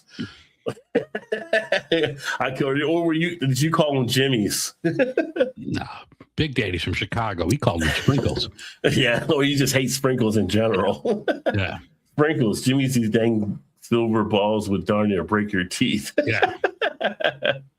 Always sprinkles for me. Yeah, here in Cincinnati, everybody kind of calls them sprinkles. Yeah. Amish country, and don't get Amish popcorn. You'd be so disappointed. It's miniature. Well, I did get Amish caramel popcorn when I was in Hocking Hills. It was a little bit different than what I was used to because they actually had like peanuts and stuff in theirs. Right. But I like peanuts, so I was still good with it or anything like that. I mean, anytime I get it, you know what I do? Anytime I get like something like that, what I end up doing in my mind, I start comparing it back to Garrett's. Yeah. Everything comes back to Garrett's because Garrett's is like the top of the popcorn mountain for me now, right? So if I get cheddar, if I get caramel, if I put them both together, going to like, just not there. I'm missing something, right? You gotta get the true thing. And we do get Garrett's here now at Kroger. So they did get that sent in. But being in Chicago and getting Garrett's at one of the Garrett places at the Garrett stand, like when it's still warm. Yeah. When it's warm and like you have to chisel that shit off your hands, you know, because it's warm and it just sticks to your hands. Like, it's the best. It is. I mean, I can see, I guess in the same way when people see the Krispy Kreme red light go on. I'm more of a Dunkin' and Krispy Kreme. But if you get that warm glazed donut at the right moment, it can hit for sure. Like Garrett's, they don't put it out all the time, but they have like a special run where it's a Buffalo Ranch mix. So it's like Buffalo hot popcorn with like a ranch popcorn. And that's really good tent Yeah. Jeez. Yeah. Yeah. When I had to fly in to Chicago, when I went out, the last trip I was on, well, not the last one, I went to Denver. It was the one before that. I went up to Birmingham. And the only thing I went to Midway, so I wasn't at your airport. But as soon as I got in walking through to go to the connecting flight, there's a Garrett's stand there. Automatic. Stop at Garrett's. I need some Garrett's popcorn. It was right out when it was nice and warm and stuff. Yeah. One type pops like Perfect Spears. Talking about the almost pops like Perfect Spears. Talking about the popcorn. Hey, what's up, Sam? Cheers, my friend. Hey, cheers. Happy Friday to you, because Sam's like, I don't know, 15, 16 hours ahead of us. I can't remember because he's down under. Always great to see you, buddy. Krispy Kreme side, yes, great fun. Yeah. Texas. Krispy Kreme, like I said, I'm more of a Dunkin' person, but if I happen to go and get the warm donut, it's definitely a delight to get for sure. So, I mean, who doesn't like warm gooiness? I don't know. Have you ever been to, I think we talked about this before, at this or one of your other shows. You ever been to Maine and have the potato donuts? No, I haven't been to Maine and had the potato donuts. No. Those are good. They're like 5 pounds. These things are like dense, but they were outstanding. Yeah. It was like a maple bacon topping on this thing. I mean, like you were full for hours after this donut. Yeah. We had a place here. They closed the location near me. I don't know if they're still doing it, but it's called Holtman Donuts. And they made a maple bacon donut that was just melting your mouth, you know, just so good when you actually got that. I miss that place not being there. That's my Achilles heel. I'm a sucker for it's like the sweets, you know. Doc says, cut the sweets. I'm like, well, okay. If you think I should cut it in half and eat it that way, I will. Yeah. 103 today, 60 something humidity. Yeah, 103 temperature, or was that at 103 feeling like 103? I mean, it might have been 103 temperature. It might have been feeling heavier. Yeah, It's hot. Because we were like 95 and feeling like over 100. I know. Mariano's cheese popcorn blows away Garrett's. Oh, you didn't tell me about this one, Dave. You know the one what? by They're me, not super in cheesy. every one. Like, I don't know, Big Daddy. I know, like, they have it at the one, like, right off of Cumberland there. I think they have the popcorn popper, but, like, the one closest to me, they don't. So I've never picked it up, but I'll have to stop at the Cumberland and pick some up. Yeah, maybe that could be another show topic right there. Yeah. Get a showdown between Mariano's and Garrett's, you know. And I'm a big Nuts on Clark fan. Like, they have those at the airports too. Nuts on Clark has like the Garrett's mix, the caramel cheese. Don't sleep on Nuts on Clark because it's not as greasy as the Garrett's. So that's really good. So we might have to do like a popcorn test here. There you go. I got the Nuts on Clark and I have Garrett's at O'Hare, and they give us discounts. So I get 15% off because I'm an employee. Then I'll just have to hit Mariano's on the way home and do a side by side. There you go. I like it. Stay tuned for that episode coming, folks. But that's a potato donut. So I think she's actually had those, like potato bread. I do like potato rolls. I've had potato buns. I've had potato buns and stuff I use for burgers before, which are good. Only one location, I think. Okay, I don't know how many operations they had or how many branches. I know they had the one in OTR as well, but if they're still around, I definitely give them a shot. Chicago mixed popcorn with the cheddar and caramel is one of my favorite. Yeah. Chicago style, baby. Yeah. Cheese popcorn. Nice. Each we made caramel popcorn balls growing up. Oh, yeah. Popcorn balls are the best. Yeah. And Arizona in the house. Cheers, my friend. Hope you've been doing well. It's been a while. So, Arizona knows some of the stuff. Up in Columbus, I was actually about to say there's a place in Columbus where Arizona used to be at. Now he's in Arizona, but I've been seeing online where they've got like this brownie type place, and you get 4 brownies. I don't know what the price is, but these brownies are like £1 each. And there's different types. They're basically, crumble cookie. Yeah. This is like a crumble for brownies. All right. And it's just like crazy and what they actually put on some of the toppings on this stuff. So I'm like, I hope I never find that place, because then I'm pretty much just move me to the 5X aisle or something, because I won't be able to stop. No, brioche buns last month came out. I love some brioche buns. Yeah.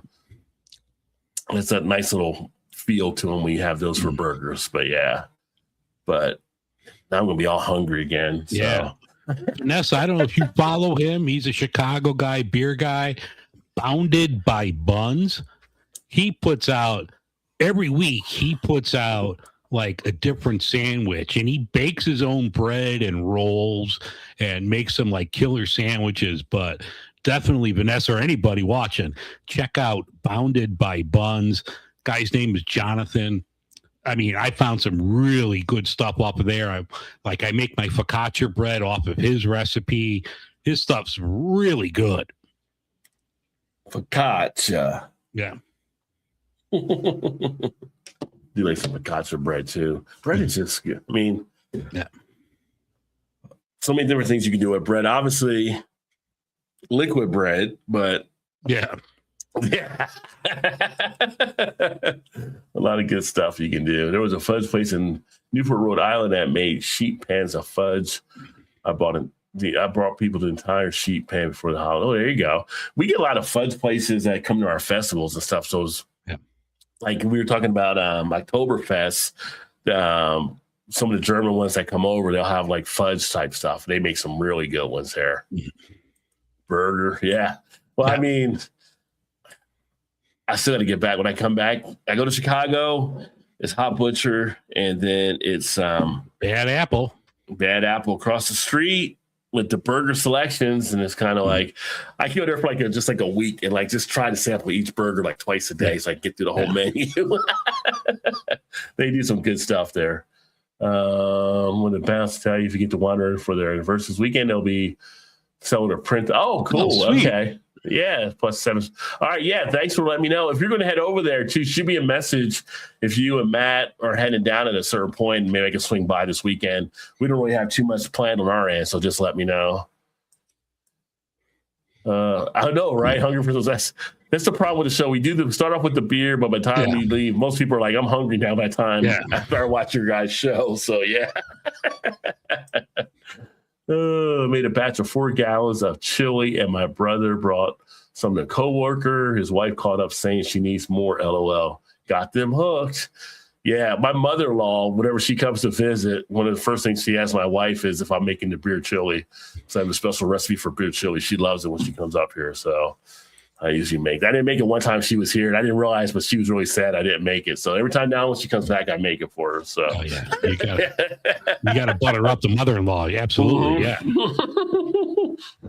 Well, I'm thinking like 30-something years later, we should be buttered up by now. Yeah.